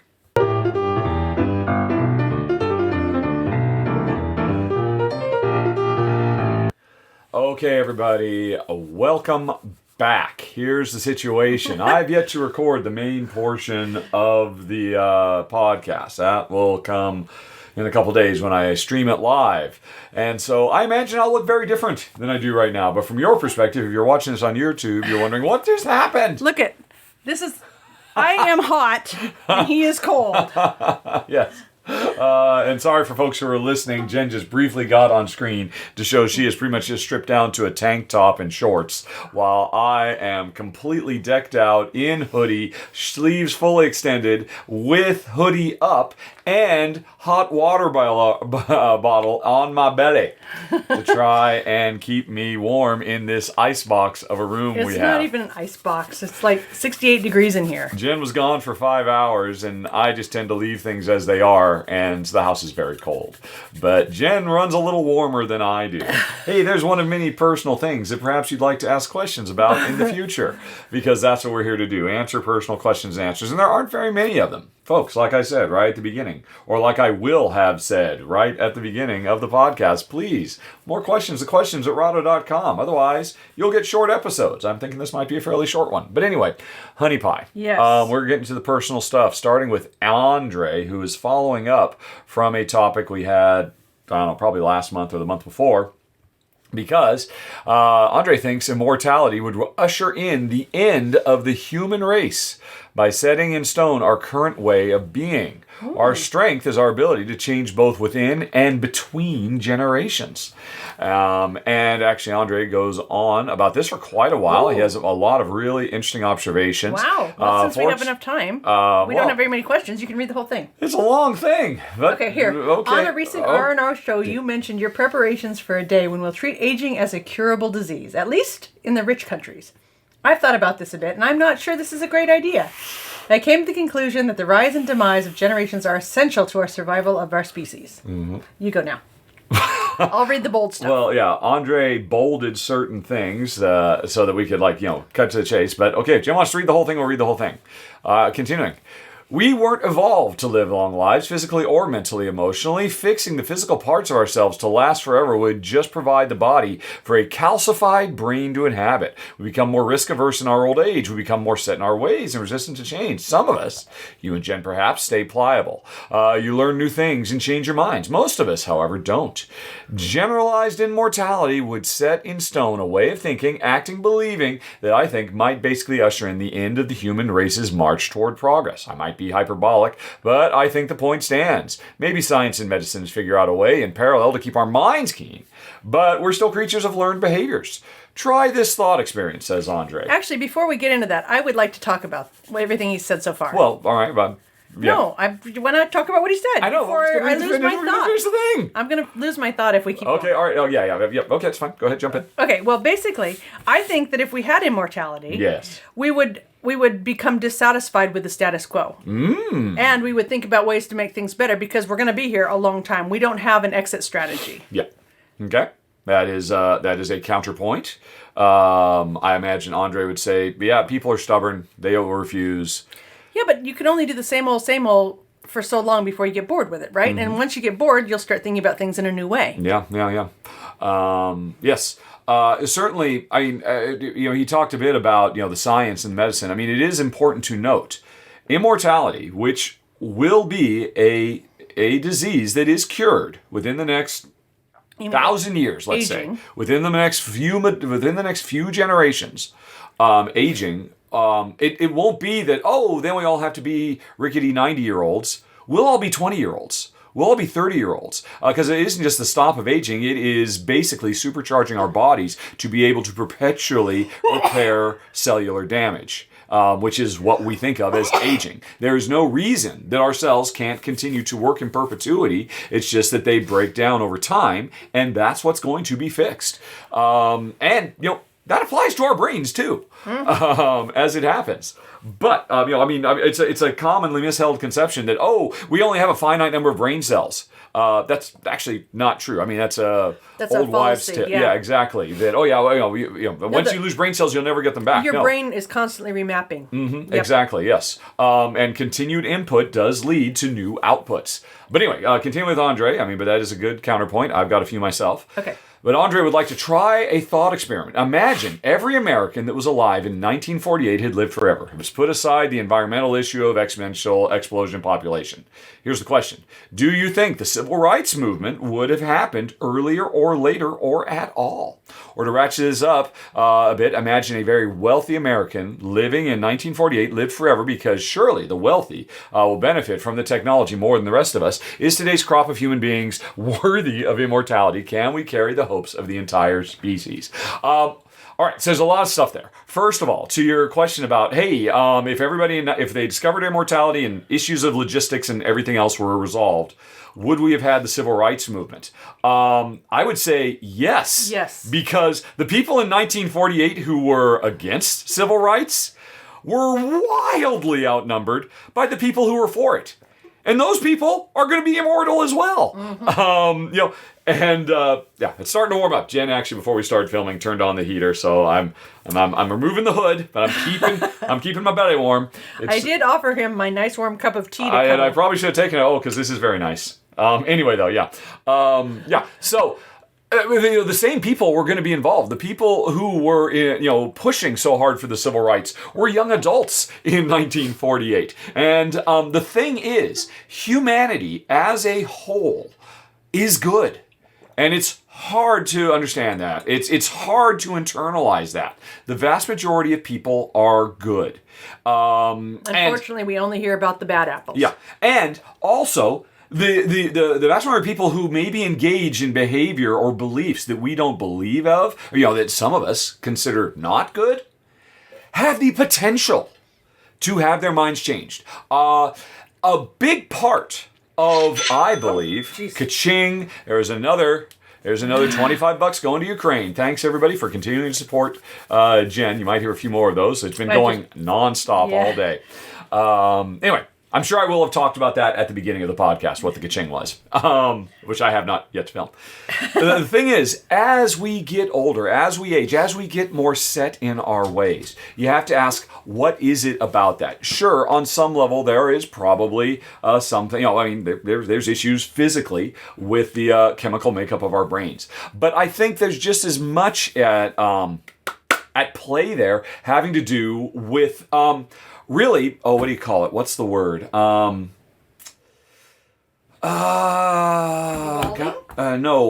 When you have finite resources.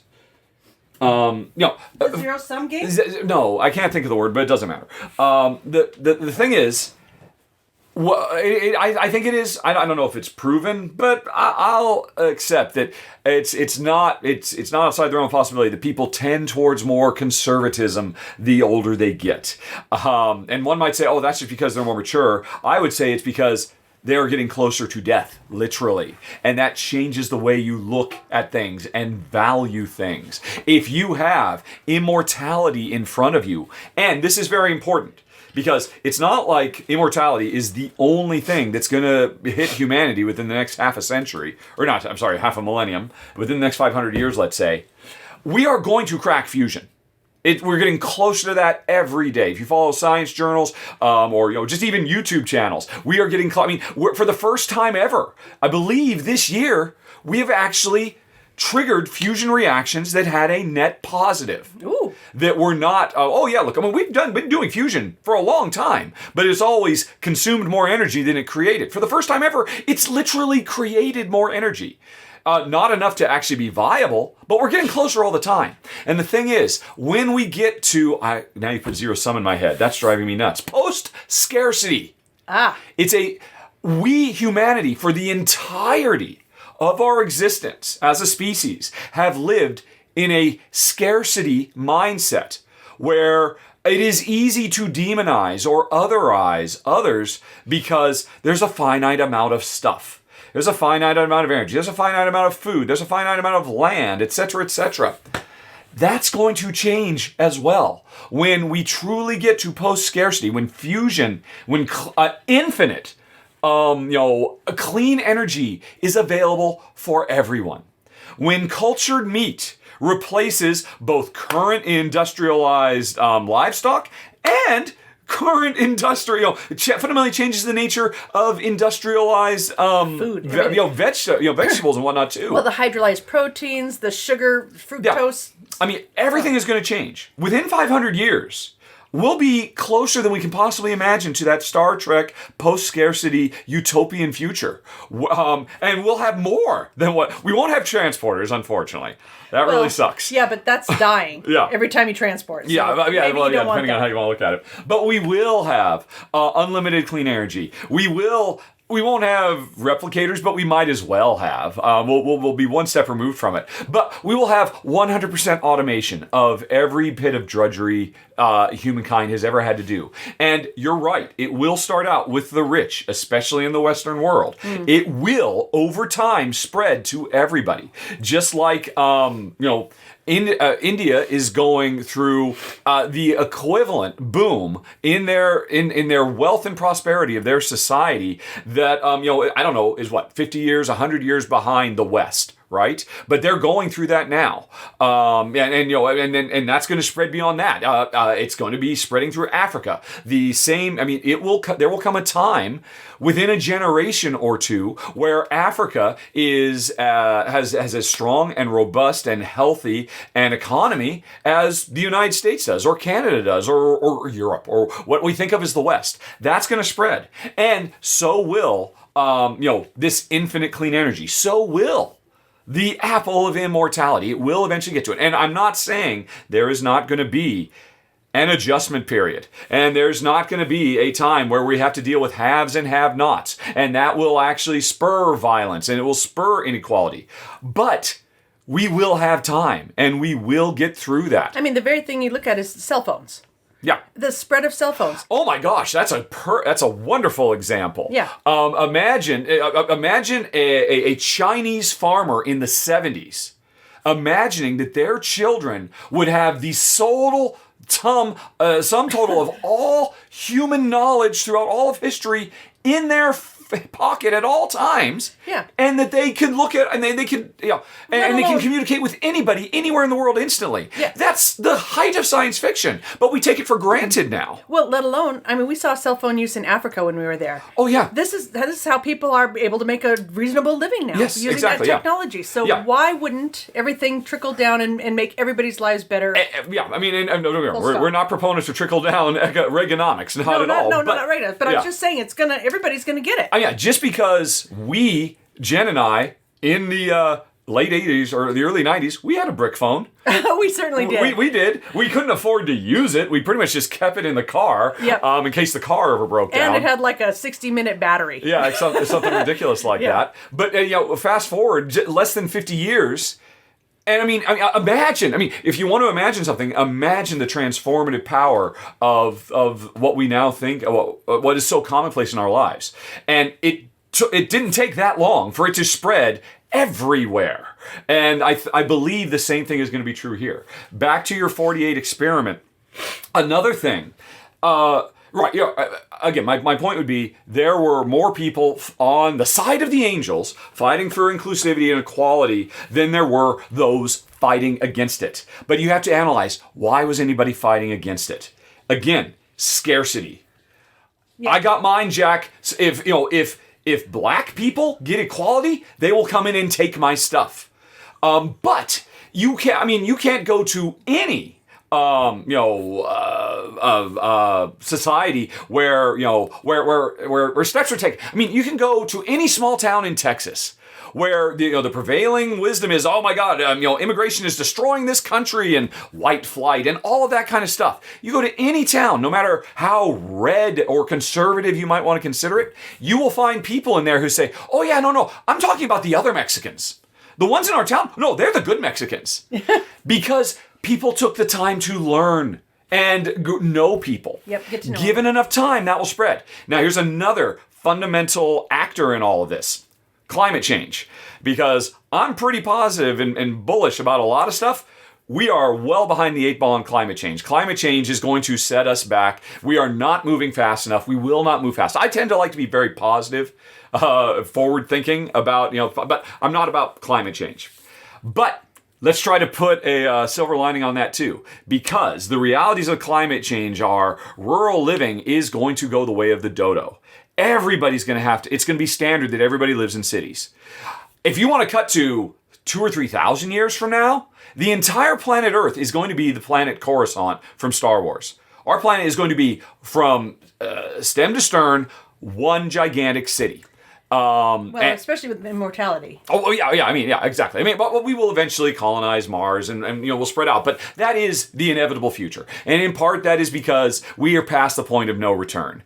We have to move to higher ground. And that means more and more people are going to move to cities. Rural living is going to become a less and less common thing. And the number one thing that happens with cities is everybody's squeezing there together. You got to find a way to live with each other. Yep. It's no coincidence that cities are the epicenter of progressive movements, because they are full of people who maybe, if they had grown out in the sticks, a million miles away from anything, and didn't know anything about other cultures, might say, well, yeah, I just don't know how I feel about this other culture stuff.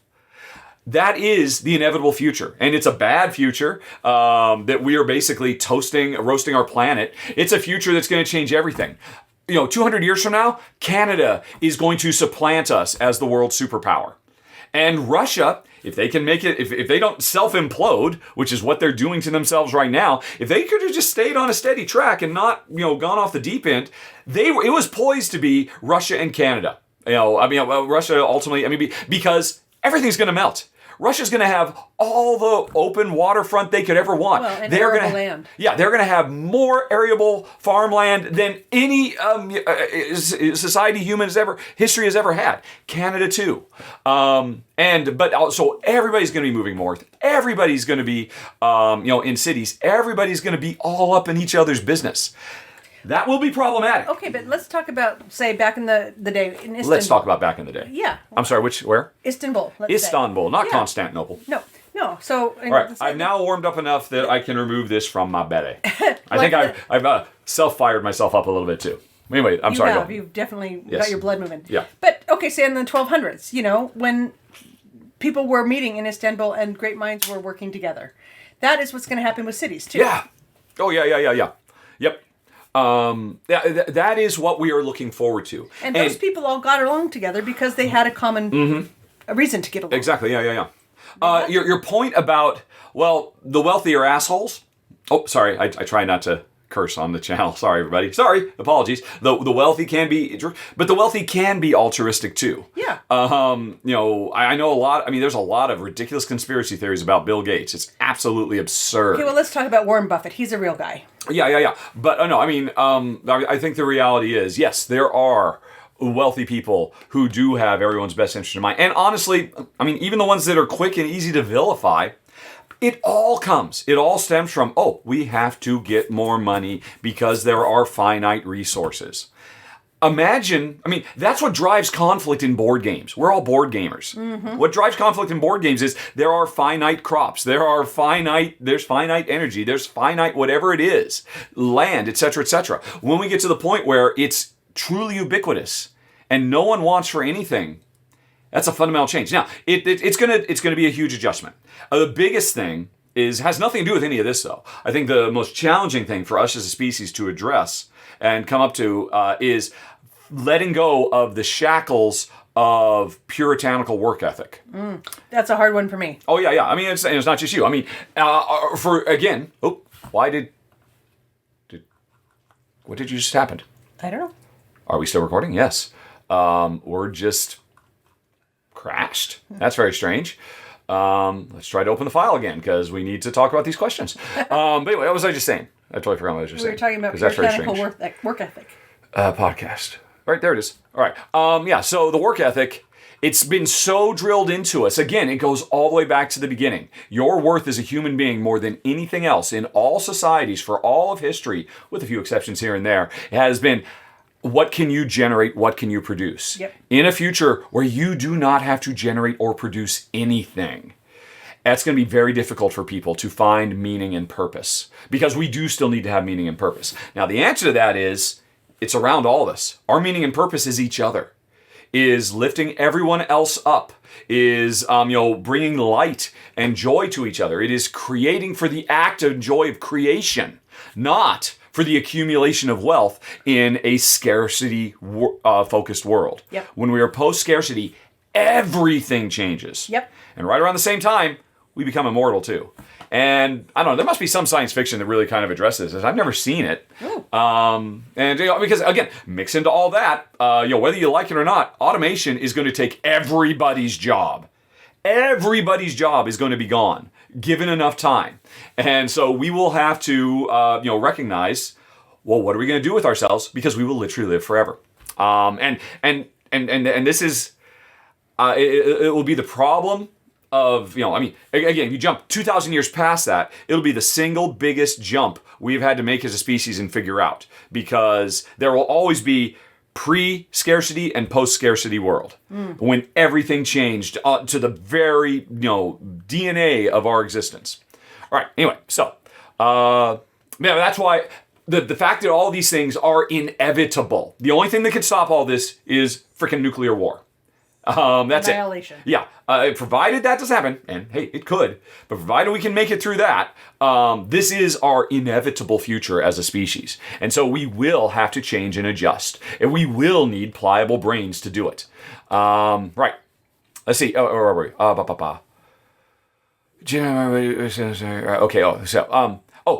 So I think it was Andre, right? Yes. Andre continues. 1948.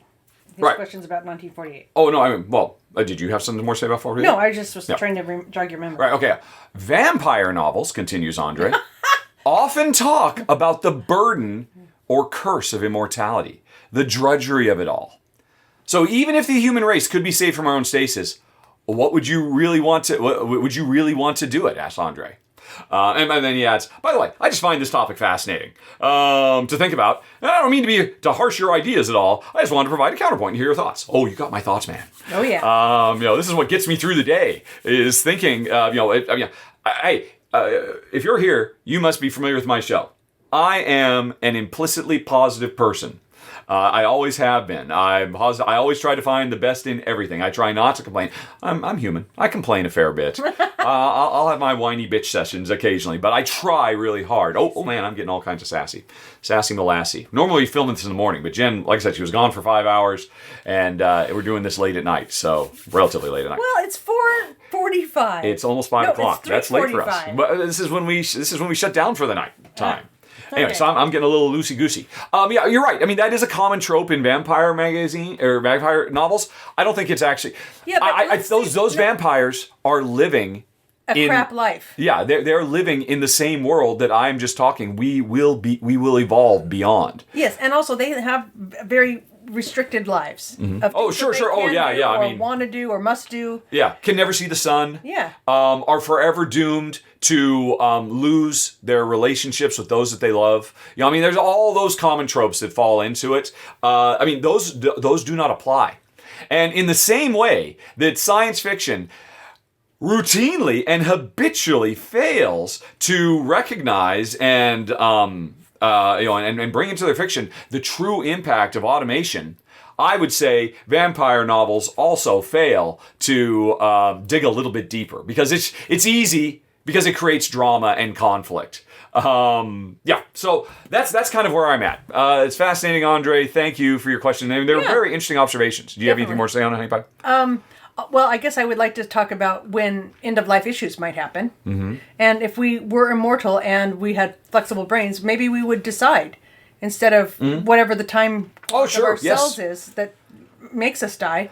Maybe at some point we make a decision and we move on to whatever's next. Yeah. And that doesn't have to be a big religious a failure of society, yes. Yeah.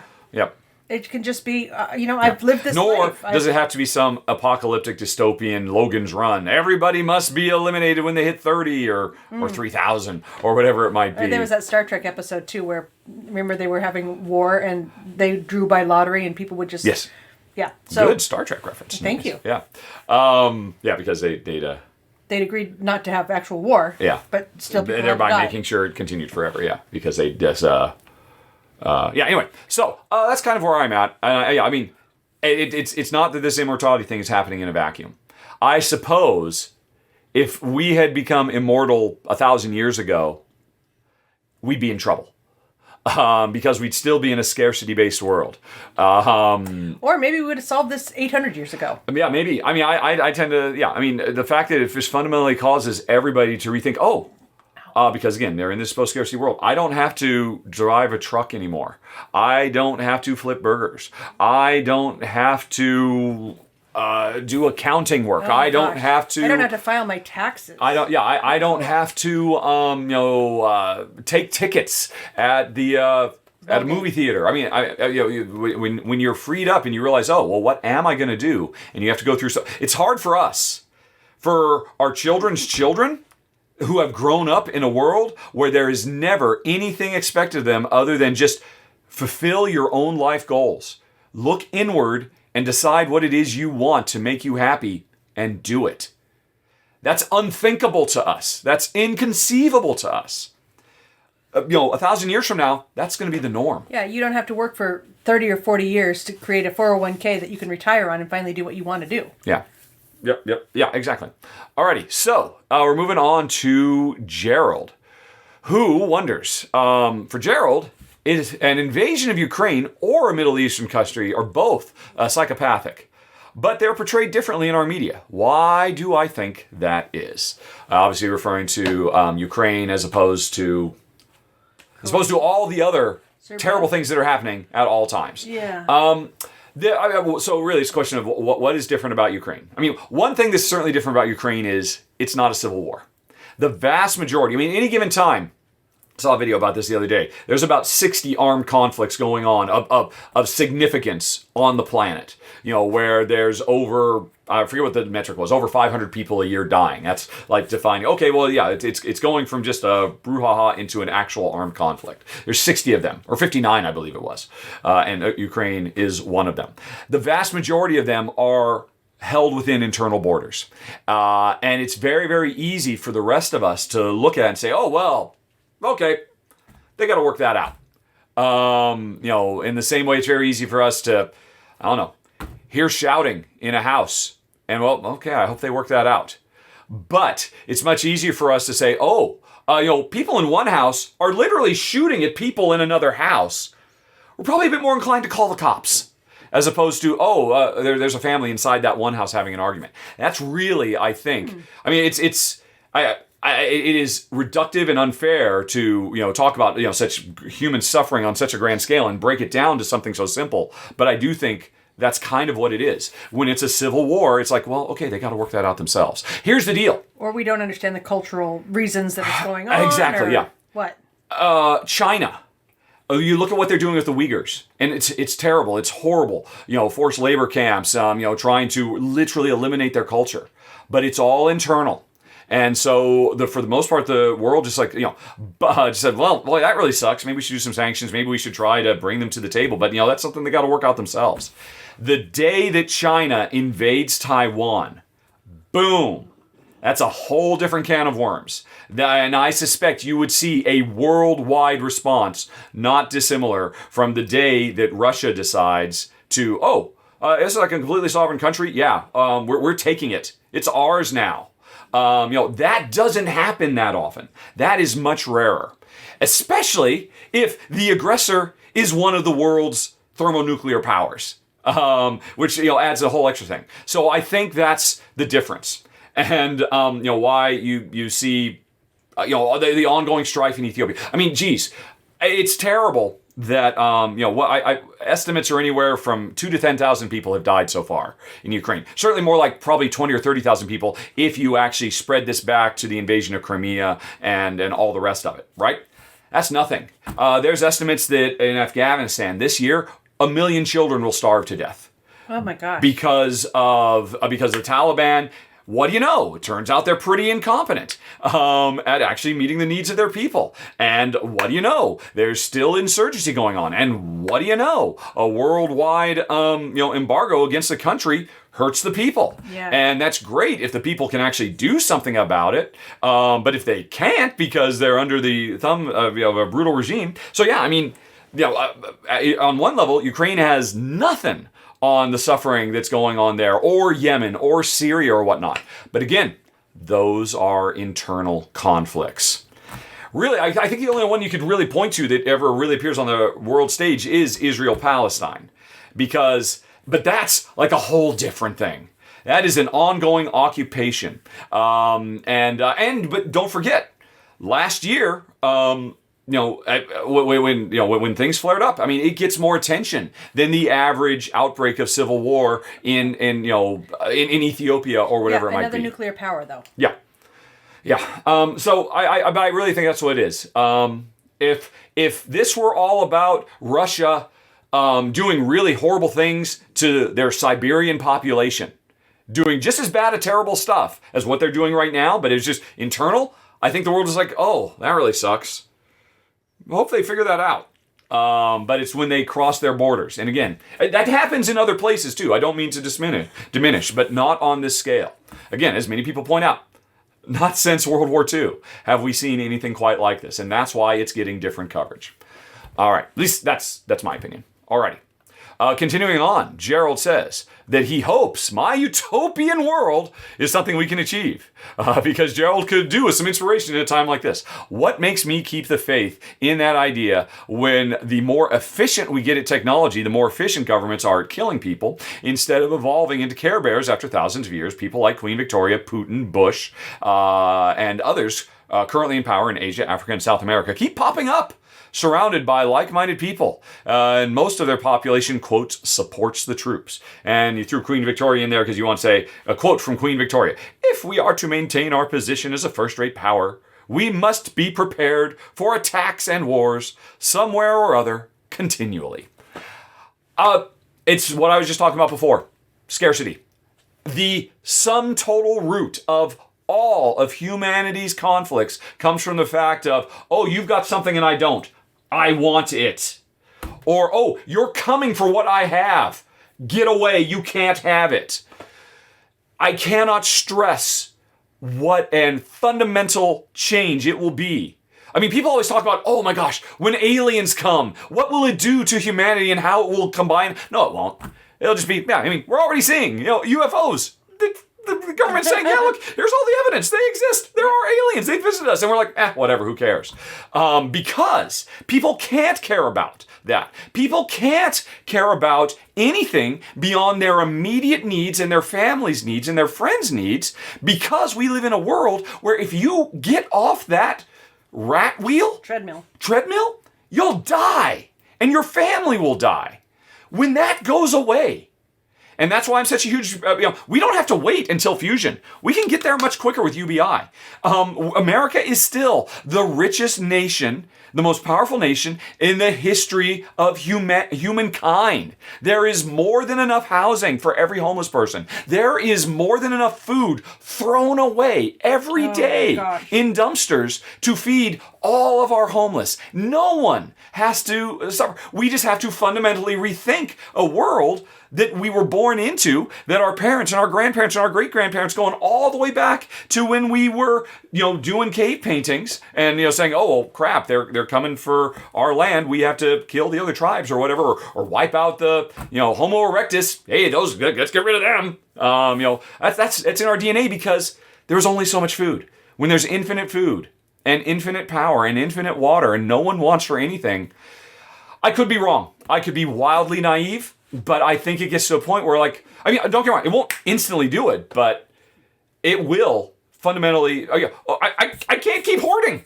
It's infinite hoarding. At some point, I have to say, okay, I have enough, and maybe it's okay. And it doesn't even matter if I am trying to hoard because there's still enough for everybody. Yeah, it's unthinkable. And again, it's something that I don't ever see addressed in science fiction, other than that is the actual reality that Starfleet exists in. The Earth is a post-scarcity paradise where they have long ago gotten rid of the concept of money because they simply don't need it, because people make their life choices not based on what do I need to do to survive, but what do I need to do to fulfill myself. Does that mean become a scientist? Does that mean open up a restaurant and just spend my life making delicious food like my mother made for me? Not for money, but because it satisfies and fulfills me. Yep. Let me just talk about satisfying and fulfilling. Yeah. Real quick. Yeah, okay. Because you haven't talked about this yet, but... I haven't yet, but yeah, you will at some point. We're going to do a time paradox thing. Whoa, Jen is about to bring I know what you're about to say. Oh, yeah? And this is so applicable to this conversation. Yeah. Honey, what do you want to say? Well, okay, so you may not have heard about this yet, but you will shortly. That for the month of March, I am donating my time and materials, and I'm making some particular blue and yellow little glass creatures. Here, show them some. Well, folks, remember, this is mostly a podcast. Okay. A minority of people actually watch this, but anyway, there they are. Whee! Look at them. Oh, They're adorable. Well, yeah, they look a little roly-poly there. Yep, sorry. But anyway, so basically, we came back from Vegas, and I just thought, you know what, I'm going to spend the rest of my month making something that I can sell, that I can donate all of the proceeds to. 100%. Yeah. Of the proceeds to the UK Care organization who are taking care of the refugees and people who are suffering in the Ukraine. And so basically this is what I'm doing, and we've publicized it. I am getting so many orders. There's such a groundswell of support from gamers and glass lovers out there. You must have raised at least $5,000 right now. At least right now. Yeah. And that's just after a few days. So heartening that people want to figure out some way to help all these people. And I came home from Vegas and thought, I live in this, very safe place. I've got everything I ever could possibly want or need. I've got a wonderful place to create. I've got wonderful food to eat. You live in a post-scarcity world. You do not suffer from any issues related to scarcity. That's true. Exactly. Yep. And I've got my dogs. I've got my husband. I've got, hot running water that's clean. And, I've got everything. And these people in the Ukraine right now don't. They don't have any kind of security. I mean, there are people all over the world who don't. Exactly. Yeah. But like we said, at the moment, the focus is on the Ukraine. Yeah. So I just decided I'm going to do this. And then there's been a couple of little hiccups along the way where I thought, oh, well, I've only got enough glass to make 100. Oh, okay, well, I'll order some more glass, some more blue glass. Okay, now I've got enough blue glass to make 300. Well, if people want me to keep making these and they want to keep making the donations, I have absolutely no moral stand to stop making. So for the month of March, I'm going to just make as many of these as people want to do, because this is something I can do. I am not a soldier. I'm not a diplomat. There's really very little I can do other than maybe inspire people to essentially make a donation through my work. And I can't tell you how excited and thrilled I am about this. And I'm not making, there's nothing in this for me other than the feeling of doing good. Well, no, and that gets to what I'm talking about. This is a sneak peek of what everybody has the potential to live a life of, when we get post-scarcity. You enjoy making glass pieces. Yeah. You've been doing it forever. And it provides you a lot of satisfaction, a lot of enjoyment. But in the back of your mind, you're always thinking, right, I got to make money off of this. Yeah. Because I live in a scarcity world. This is the first time you've ever said, oh, I'm doing this for a completely different reason. Because you don't need to keep making these to make money. because we're doing okay. You can completely say, oh, what if my entire career is all about just, doing what I love to help other people who are less fortunate than me?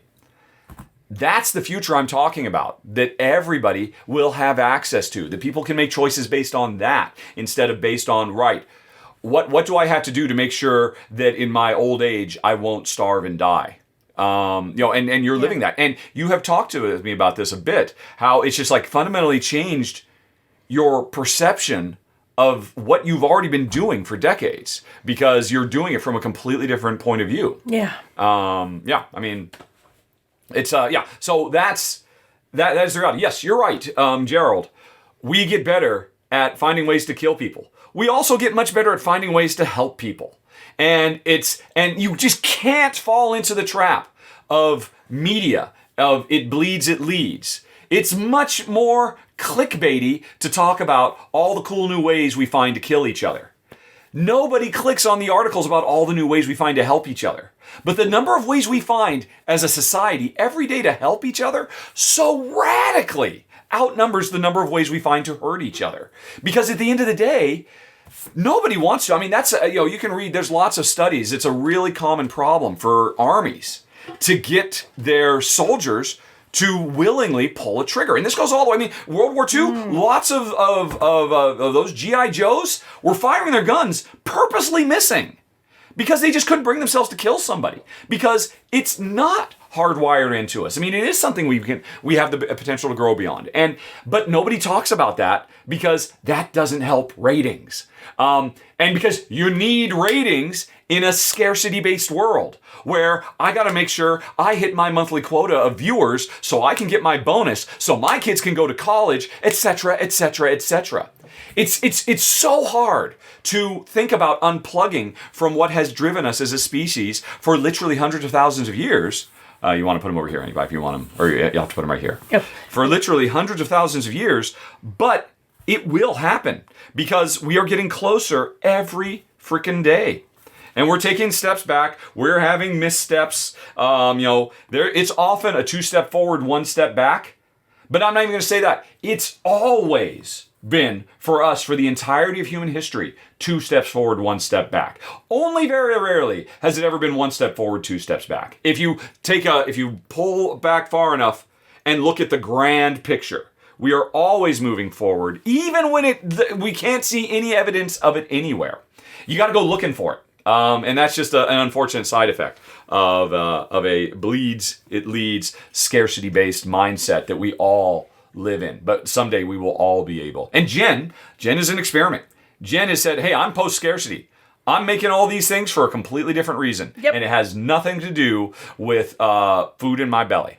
And yeah, I look forward to the day when all of humanity can share that experience because, yeah. Neither of us are religious, but I would think it's very fulfilling. Yeah. In a way I'm so that nothing excited. else you've ever done has. No, I'm waking up every morning thinking, I gotta make more. I'm gonna make more. Yeah. Not because I gotta sell, but because I can help people. Yeah. Exactly. Yeah. And like I said, I've made decisions based on how more can I help. Yeah. Exactly. Yep.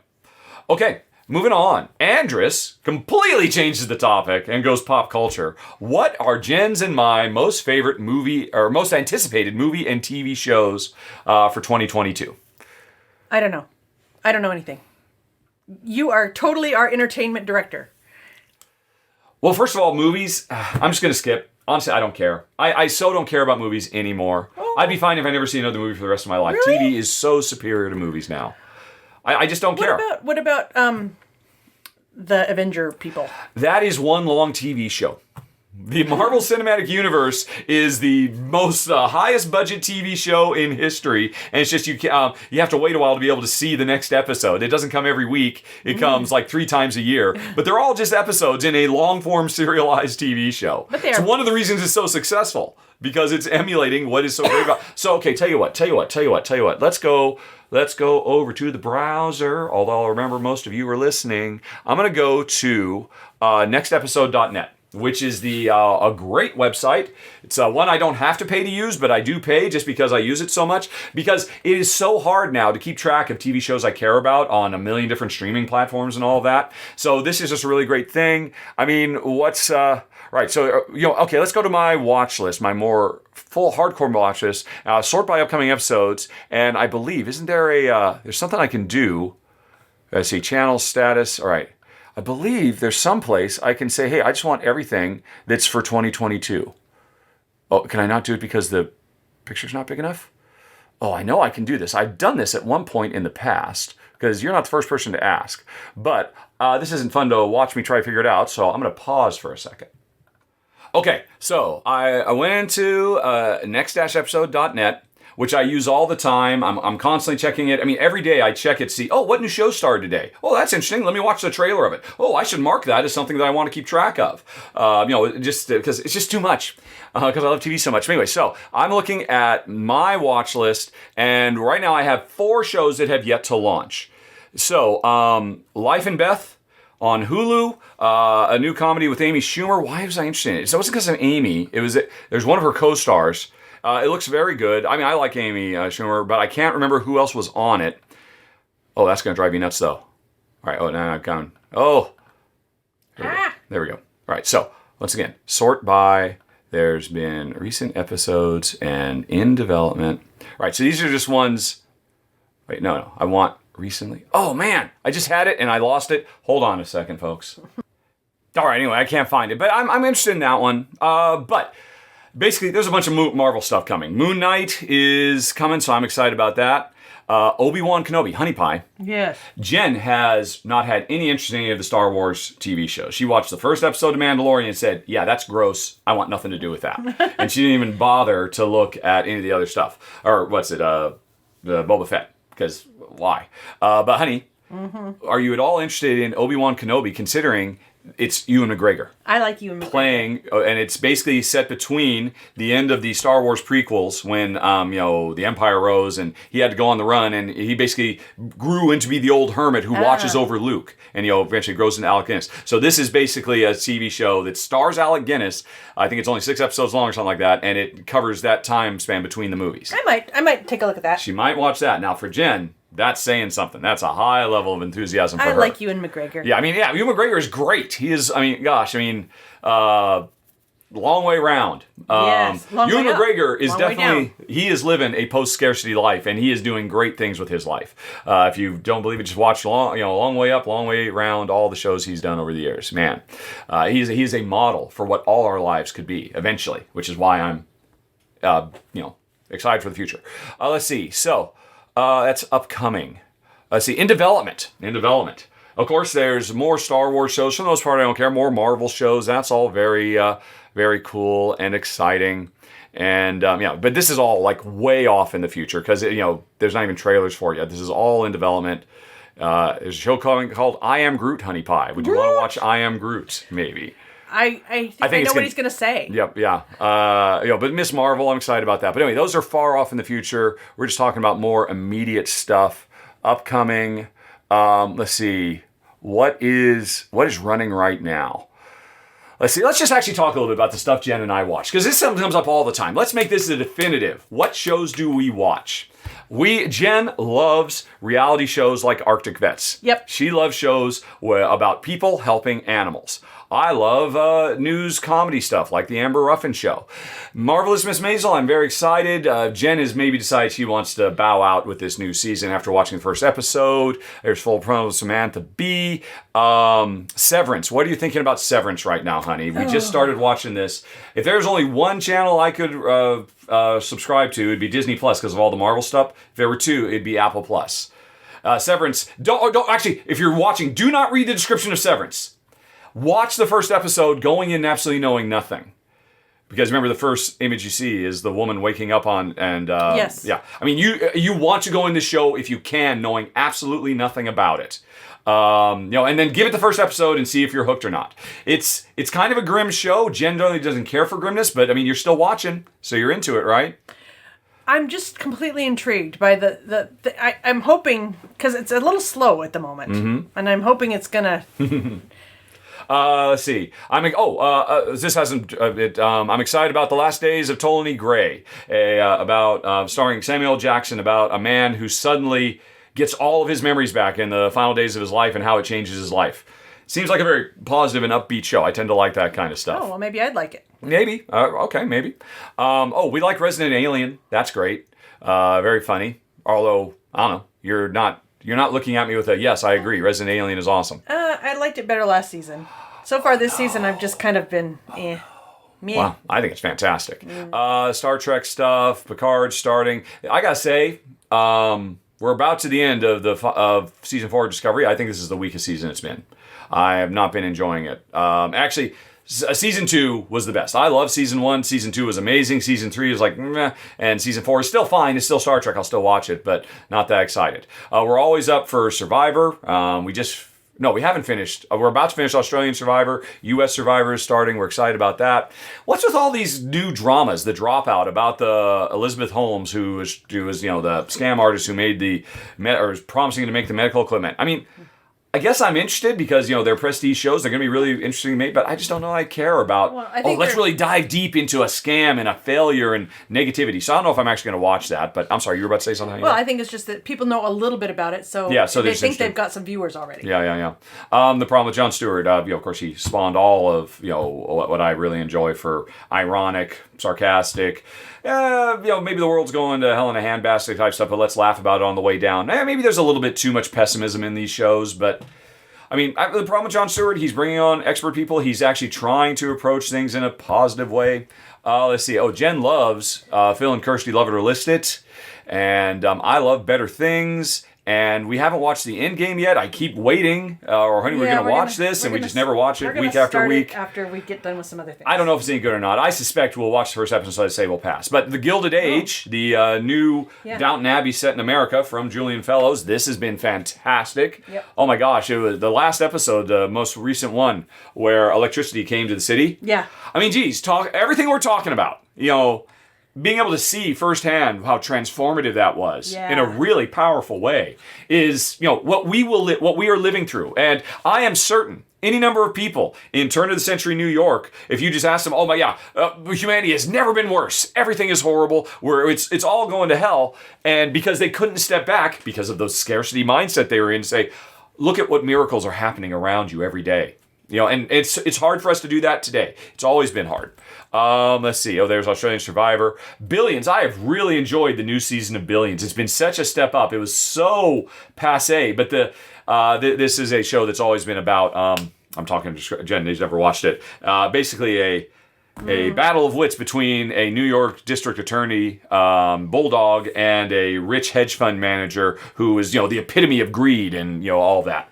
That guy is out. And a new one is in, and he's really weird because he's more of the Warren Buffett, Bill Gates type of billionaire who is still trying to pursue personal glory, and he determines his personal glory based on how well he does financially because he's a human being and he lives in a scarcity world, but the way that he takes more altruistic paths to get there. He's trying to uplift New York by bringing the Olympic Games to New York for 2028 or something like that. And we get to see really deep how he thinks. And it's kind of like, well, what's it like really hanging out with Bill Gates? I mean, does he really have a scheme? Is he really trying to eliminate malaria, or what's his angle? Oh, that's right, to put chips in. Billions has been really interesting. Been a big step up. With bringing in the new foil for our hero, and things are grayer than they've ever been. Now I have John Oliver. Outlander just started its new season, which we have yet to watch, even though I think we've got 3 episodes now. What's with all these things? Here's the founding of Uber, and there's one for the Wii offices and all that. I really love The Circus, greatest show on earth. It's worth subscribing. I mean, I subscribe to Showtime while it's running, and then I cancel Showtime when it's done. We really like The Rookie. It's a bit more pedestrian, but it's just so well done, and it's often so earnest. Again, about good people doing good things. Yep. Great pottery throwdown. Jen loves craft shows. Craft creative competitions. Penn and Teller Foolish generally likes it. I'm to the point where I feel like I've seen it all and it's just repeating itself week after week, but it's still nice. Yeah. It's a positive. It's a happy, upbeat thing. Grand Day Out. Suman Kalman's Grand Day Out. That's a fun, UK channel. You'll need to get, I really should get, what's it? Who is it? NordVPN as our sponsor so that you can watch UK shows like we do. The After Party just finished. I loved it. I don't really care about murder mysteries, but the whole conceit of this was every week it's another murder suspect being interviewed by the cop, and every week it's a completely different genre. There was an animated episode, there was an action movie episode, there was a romantic comedy, there was a music video episode. It was really good. I very much enjoyed it. Amazing Race. Somebody Somewhere. Wow, on HBO. That is worth a month subscription of HBO just to watch Somebody Somewhere. Probably one of the most beautiful shows I've seen in a long time. About a woman who has to go back home and find herself. And it's just beautiful. Absolutely beautiful show. Righteous Gemstones is not, but I can't help but enjoy it in kind of a cynical way. Doghouse. Jen loves shows about dogs. Kelvin's. Jen really loved Kelvin's Big Farm Adventure. God. What was that one that we really enjoyed with the driver guy? It'll be on this list if we keep going. Okay. But that was really fun. Yeah. I loved the heck out of Peacemaker. Just thinking about it now, it puts the song back in my head. If you've watched Peacemaker, you know the song I'm talking about. Throw your dog the invisible bone. Oh, I love Peacemaker so much. Cannot wait for season 2. Let's see here. I'm skipping over some stuff because we haven't watched it as much. We don't care. Yeah, Secret Lives of Pets. Really enjoyed that. That was a nice little 5 episode thing. Boba Fett. Oh, horrible. We still got one more episode of Green Planet. It's been fantastic watching those plants come to life. I don't know. I got to assume for everybody who's always so quick to say, how could you eat meat? I am morally superior. I eat nothing but plant-based food. Because it's fine because they're not sentient. Watch frickin' Green Planet and tell me you're not cutting short lives that are, it's been amazing to watch that show. Yeah. Because the level of sophistication plant life has that we have to kill to eat. That's why I just can't wait. Once we get that cultured meat, it's going to be awesome.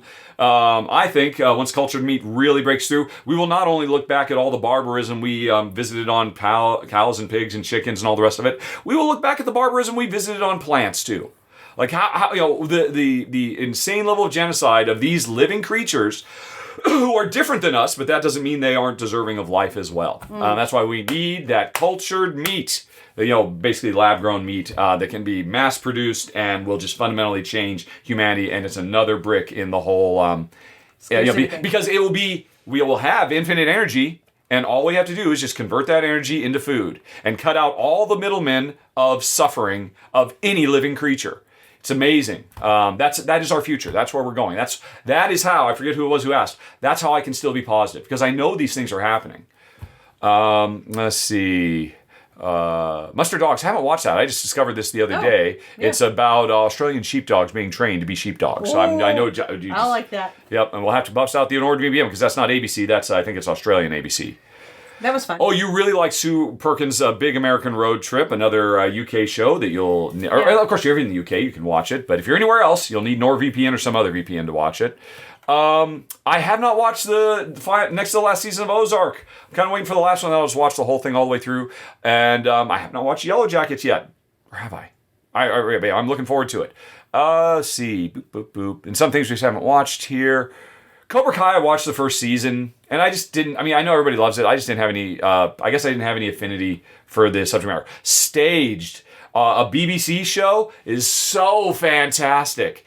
This was a show, Honey Pie, where it's Michael Sheen and... now I can't think of his name. That's going to drive me nuts. I'm going to look it up.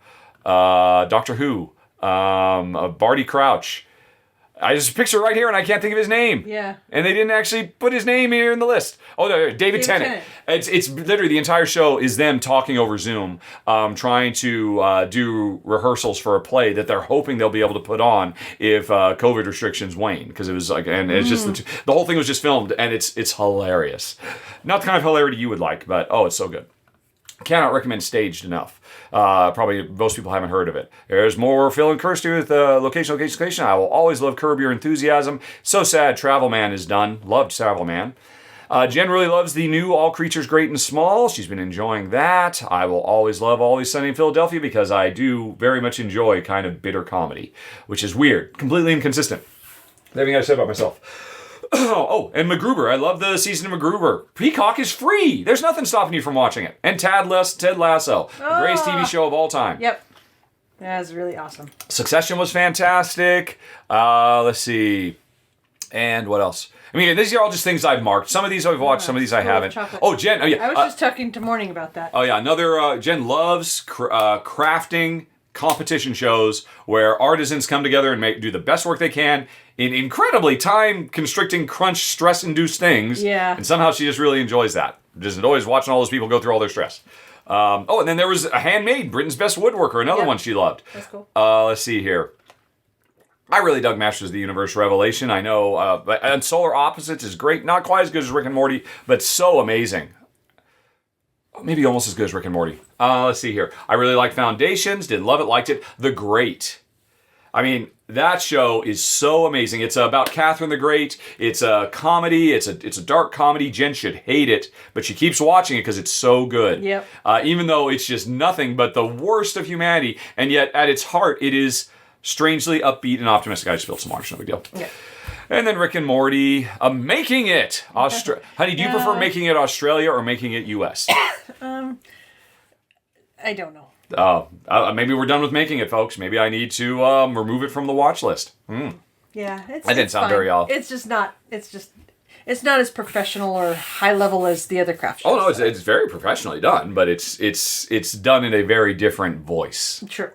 Because it's very bombastic and over the top, and they're always trying to be silly. They're not necessarily they're not taking the craft seriously in the way Jen prefers. Big Mouth is a great show on Netflix. Star Trek Lower Deck, I still stand by. Jen, okay, I watched the first 2 seasons. I loved it. It's the best Star Trek has ever been as far as I'm concerned. Jen has heard me say that so many times on the podcast. She said, okay, fine, we'll watch it. Because she only liked to watch the first 2 or 3 episodes, and I'm not interested in this at all. This is a bunch of yelling and screaming. So she did keep watching it, and she's watched. So what do you think, Honey Pie? Weigh in on Star Trek Lower Decks now that you have finished seasons 1 and 2. I think it's good in the same way that a lot of Star Treks are, in that it's expanding and showcasing how people can get along and work together, and the importance of that kind of stuff. There's still a lot of yelling. Yep. Yes, there is a lot of yelling and screaming because they're trying to be funny and whatnot. Don't actually go to that show watching it for comedy. Let's see here. Grand Designs. Jen also loves British property shows. Grand Designs, I guess it falls under the whole, I like things being crafted. I like, these amazing houses being made. I love Archer. Let's see. Among the Stars. I don't remember watching that. I haven't watched it yet. Let's see. And How to Live Younger. I've obviously noted this, but haven't watched it. What If, my most disappointing thing in the entire Marvel Cinematic Universe, I've mentioned that before. Really want to watch Reservation Dogs. Haven't watched Squid Game. There's so much TV to watch. How does anybody have time to watch movies when there's so much amazing TV to watch? The Doug Days little miniseries on Disney Plus was great. Back to Life, I really want to watch. It looks really amazing. A woman who was in prison for 18 years, rightfully, and she's out now and she's trying to rebuild her life. That seems really fascinating to me. Especially because it's about a woman. You don't normally hear that story. Let's see here. Good old Cesar Millan. There's regular Making It. Jen really likes Alone. I think we both do. We used to watch Naked and Afraid, but kind of stopped. Alone is less gimmicky. It's just pure to the metal. Look, we're just here trying to survive. Yep. And it's very compelling television. Let's see here. Schmigadoon. Schmigadoon. Oh, man, such a wonderful few years we've had for TV musicals. Schmigadoon, which, again, on Apple TV. Apple TV just keeps knocking it out of the park. Crazy Ex-Girlfriend, Zoe's Extraordinary Playlist, the musical episode of After Party. I'm just loving all the musical TV we're getting these days. Dave on FXX, which is I can't even describe it. A true semi-autobiographical story about a white rapper in LA and all the adventures he gets into. I was really impressed by. I really liked Physical. Again, another Apple TV or Apple Plus show. Let's see. And then Loki. And then a show just called Dogs on Netflix, which is really interesting. It's less about the dogs and more about the people and their relationships with their dogs. because it's like an hour-long show, just really digging into that. That was very beautiful. Oh, the big weekends with Greg Wallace. Jen was enjoying that, just seeing lots of... Jen likes travel with charming and charismatic British people leading her on the travel. Mythic Quest, Raven's Banquet. Yep, another great Apple TV show. Clarkson's Farm. I knew if we went far enough. Jeremy Clarkson, yeah. That might be Jen's favorite TV show you have seen in years. Is there anything you enjoyed as much as Clarkson's Farm? I mean, really you were literally laughing so hard, almost every single episode you were crying with laughter. Oh, it's sad to laugh at him, but he's a funny man, and he gets paid well. Yeah, it's Jeremy Clarkson, who is was the head of that British car show that I can't think of the name of, and he's retired from that, and now he went and tried to run a farm, and it is hilarious. And just wish fulfillment too, because Jen dreams of having a farm, of living that farm life. Yep. And maybe if we get to be immortal, I'll get there. To maybe, although we won't get to because we won't be. It'll all be culture mixed. We will not have livestock anymore. So I don't know. But we can still have pets. Sure. Yeah. Your farm will just be about saving stray dogs. That's what it'll be, no doubt. Mosquito Coast, another great Apple Plus show, based on the movie or a complete retelling, very very different than the Harrison Ford movie from the 80s. Black Lady Sketch Show is fantastic. Generally likes All Rise. Oh yeah. Yeah. Quarter, which now says it's on the Oprah network. Whoa, that's interesting. All right. I guess things have changed. Let's see here. And we can keep going. But, I mean, The Nevers was very good. Looking forward to season 2. It'll be interesting to see what changes without Joss Whedon at the helm anymore. Jen loves Alaska Animal Rescue. That short sketch show with Michael Shea was great. Really enjoyed Invincible. I mean, I could just keep going. Oh, For All Mankind. What'd you think of that? That's the alternate history space race. That was interesting. It was hard to kind of get into, but once you got into it was good. Mm-hmm. Yeah. Folks, I could just keep doing this. This just keeps going and going and going. I mean, that's my point. There are so many TV shows. It just goes and goes and goes. And there's more coming all the time. There's just movies, other than the Marvel movies, which are, again, just part of the ongoing TV show. So, sorry, that was... The thing with movies, too, is right now, it seems like just Hollywood has to get more and more bombastic and crazier special effects and everything, and I don't know. Maybe I'm old and cranky, but I'm just like, I need you... Slow that down. I want to see this stuff. And it goes that's the thing. Movies have a really hard time because they are now competing with long-form television. Long-form television where, you wouldn't think twice about watching a show you really love, 3 hours, 3 episodes back-to-back. Yep. But a 3-hour movie's like, whoa, that's crazy. Come on, that's ridiculous. Yeah, well, it's nice because you can have a break. Well, no, that's the thing. I mean, but you never take it.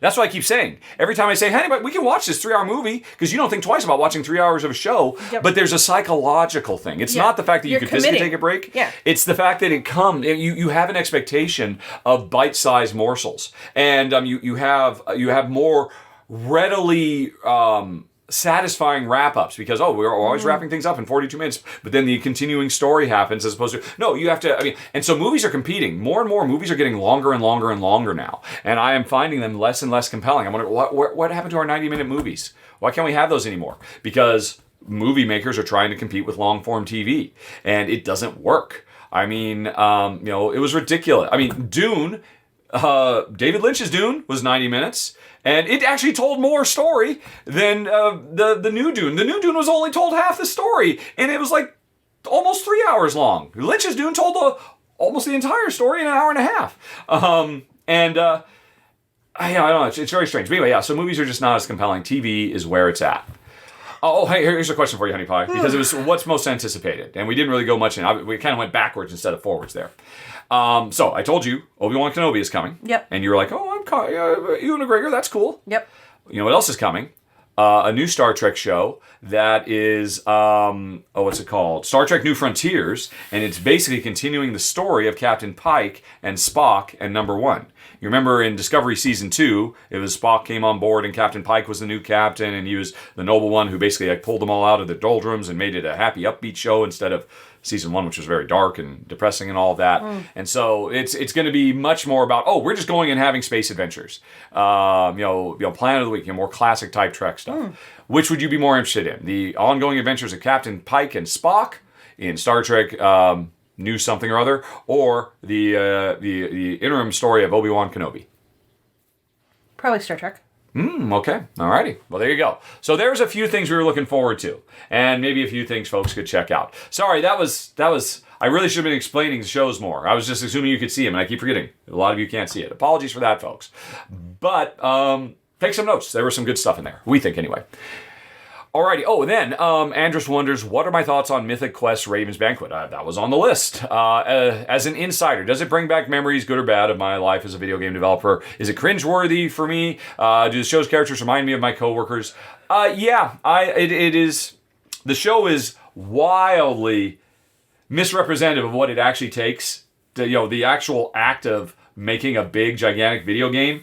It seems like they really didn't do their research, or they would compromise on, let's actually make a documentary-style show to ensure they have more jokes and more interesting interpersonal conflict. But the personalities are spot on. If I recall correctly, in the second season, there were several callbacks to the, the concept artists. They kept calling into, you're the magic makers. You can make my crazy half-baked idea and then turn it into a beautiful picture. It just suddenly sells the idea. And it's a little subtle thing, but those concept artists were in a pitch black room. Because in the video game industry, it's always pressure, from the production staff. The programmers all want to be in bright, airy rooms, the designers do, and the artists all want to be in caves. The artists want no glare on their screens ever, once, because they have a different expectation of stuff, and it's always this really tricky thing, trying to make a proper layout. And I say, oh, yeah, look, they're all in a cave. And, and they have different expectations. So there's lots of little touches like that, and personality clashes kind of are very spot on. But I think that's because when you're trying to do a massive creative endeavor with lots of big egos, I mean, a lot of that stuff is universal in movies or video games, or probably in board games too. Okay, let's see here. Lance wonders that we do so many personal questions. Lance just want a thought on a few things. Honey Pie, do you drink alcohol, and what are your thoughts on drinking alcohol? I do drink alcohol. I think it tastes good. But I go for the fruity, froofy things that are, sweet, I guess. Yeah. You don't have any hang-ups about the destructive nature of alcohol and, how it can, ruin families and this and that and the other? Or?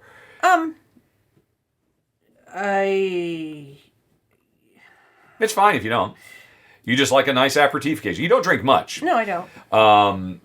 Jen can get very drunk very quickly. Yeah, I'm pretty much a lightweight. Yeah, Jen's very much a lightweight. And, back when I worked in the video game industry, and we would have company parties and whatnot. Jen would go there, and, it was an open bar, and Jen would just get completely plastered, and that's how most of my coworkers knew my wife, was when she was just completely, let me tell you, all that kinds of stuff like that. Was I that way? Oh, gosh, yeah, you just become so extroverted and loud.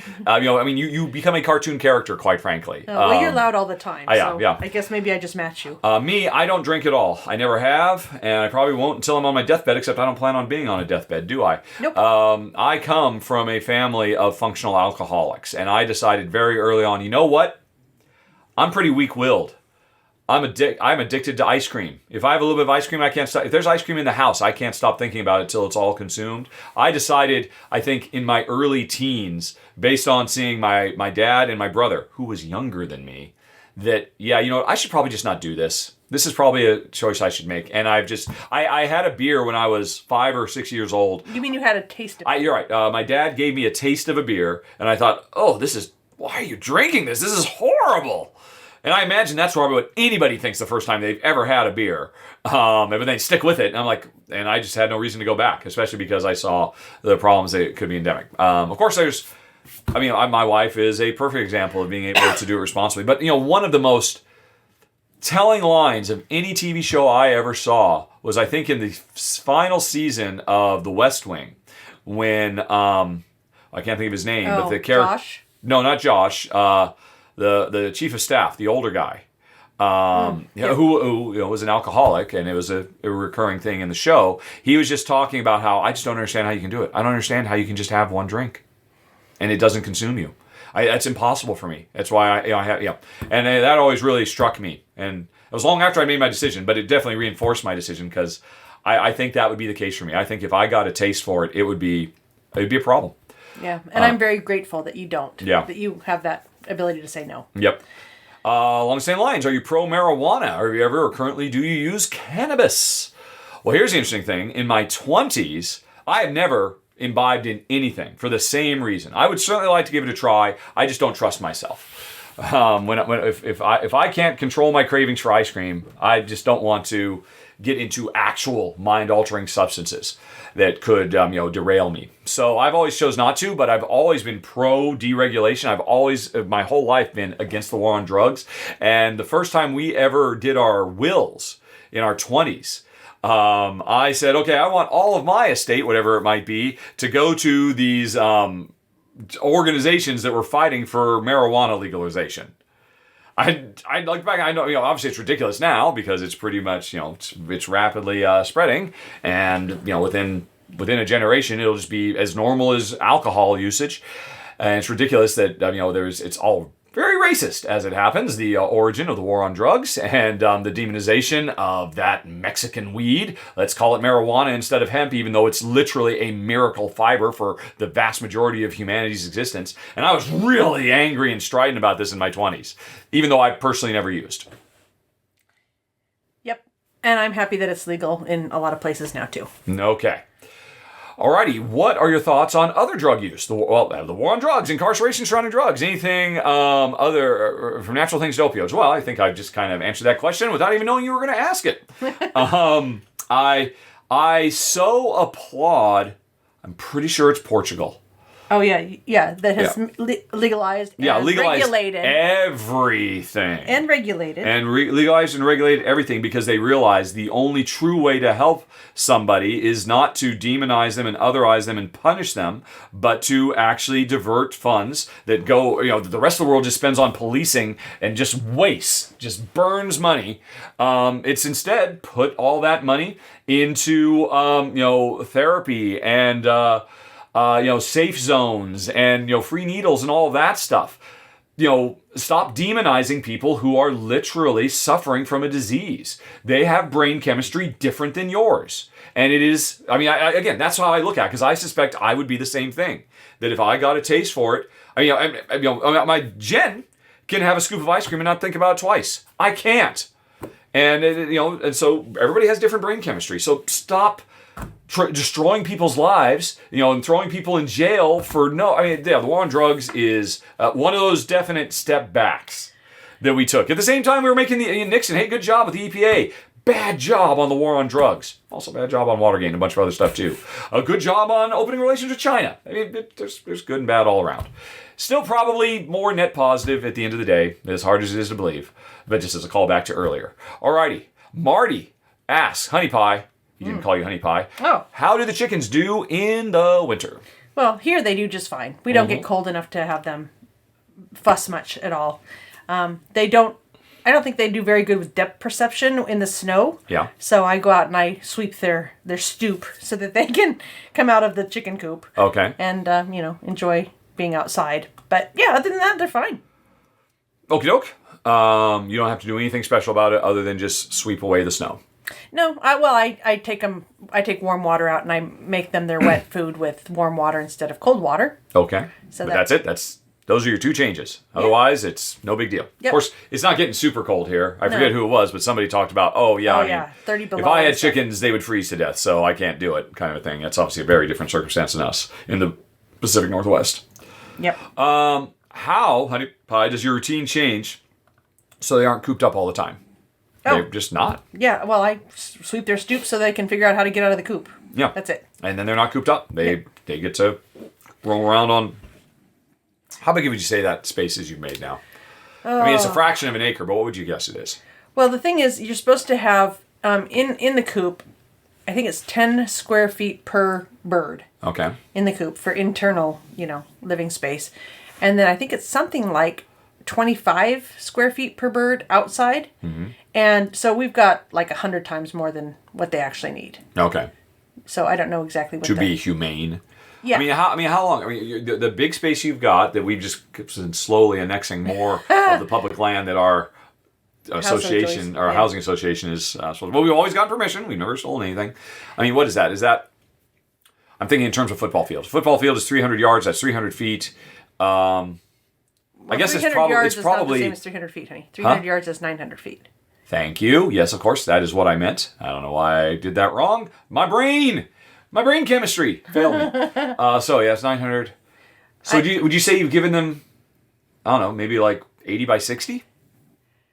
I'm trying to think how many fence panels it is. Yeah. There's 1, 2... And each one is like 5 feet? No, it's an 8-foot fence. Oh, okay. So I think there's probably 8. So that's probably about 64 feet out. And then probably about...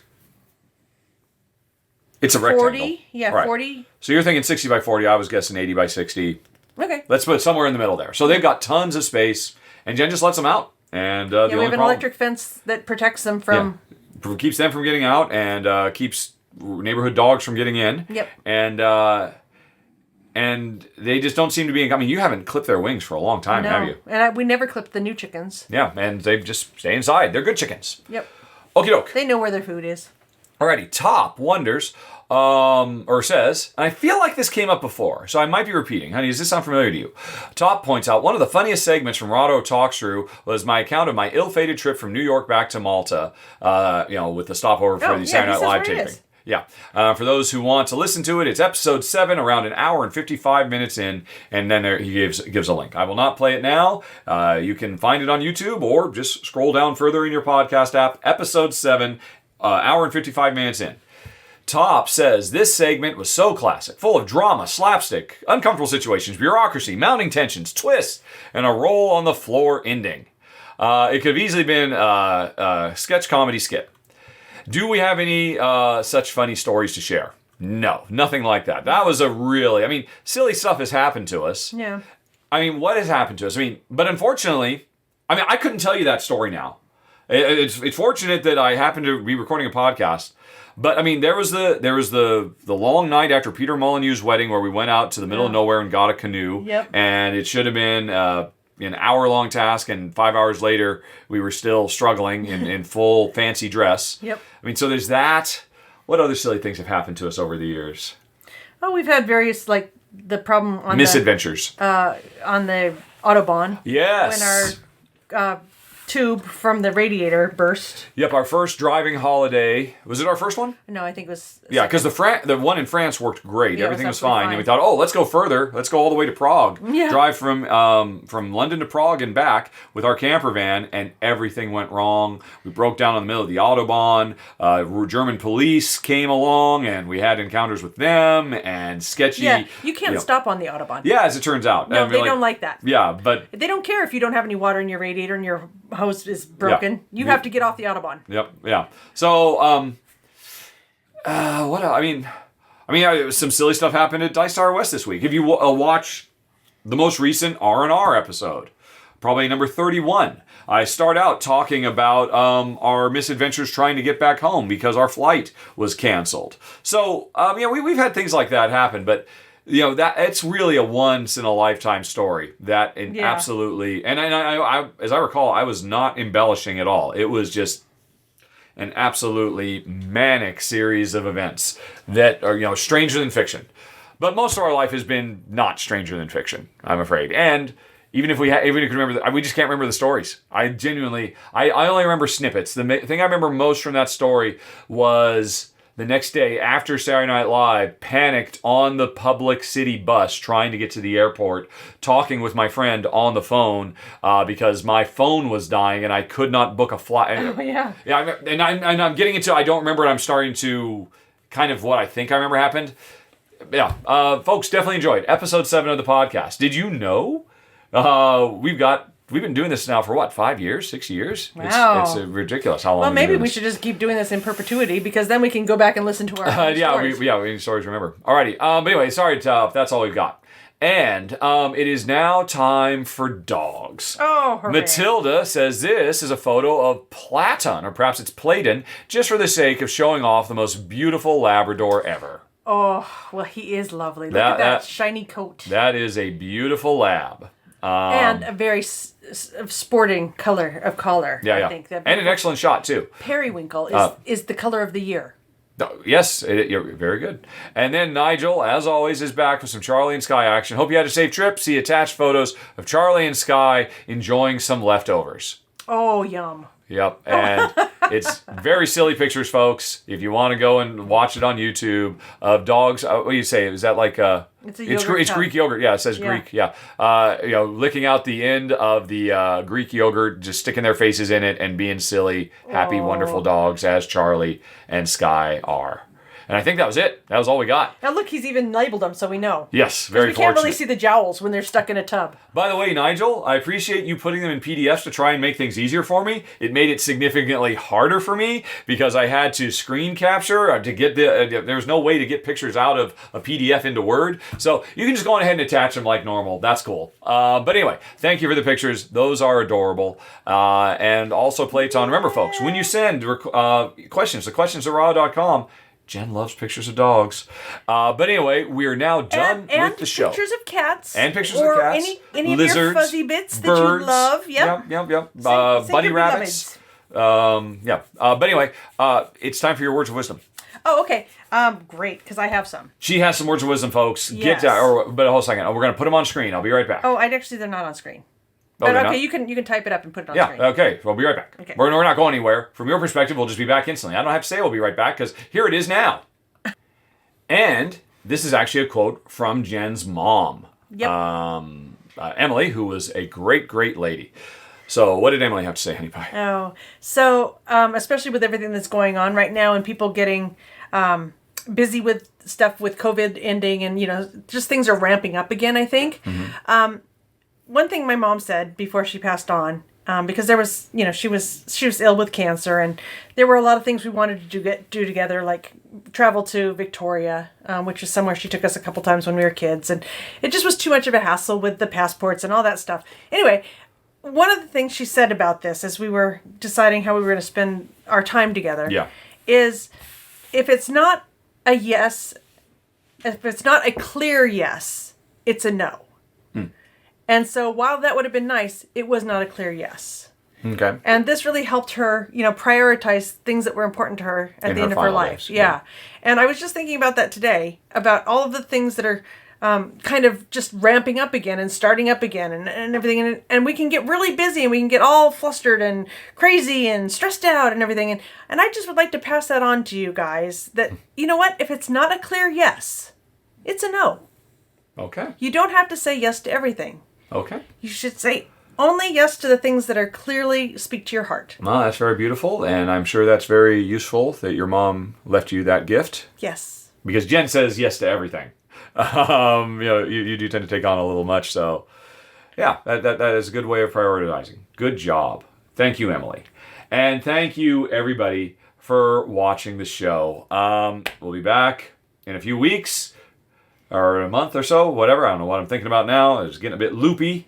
And questions@rahdo.com, folks. Thanks for listening or watching. Talk to you later. So long. Bye-bye.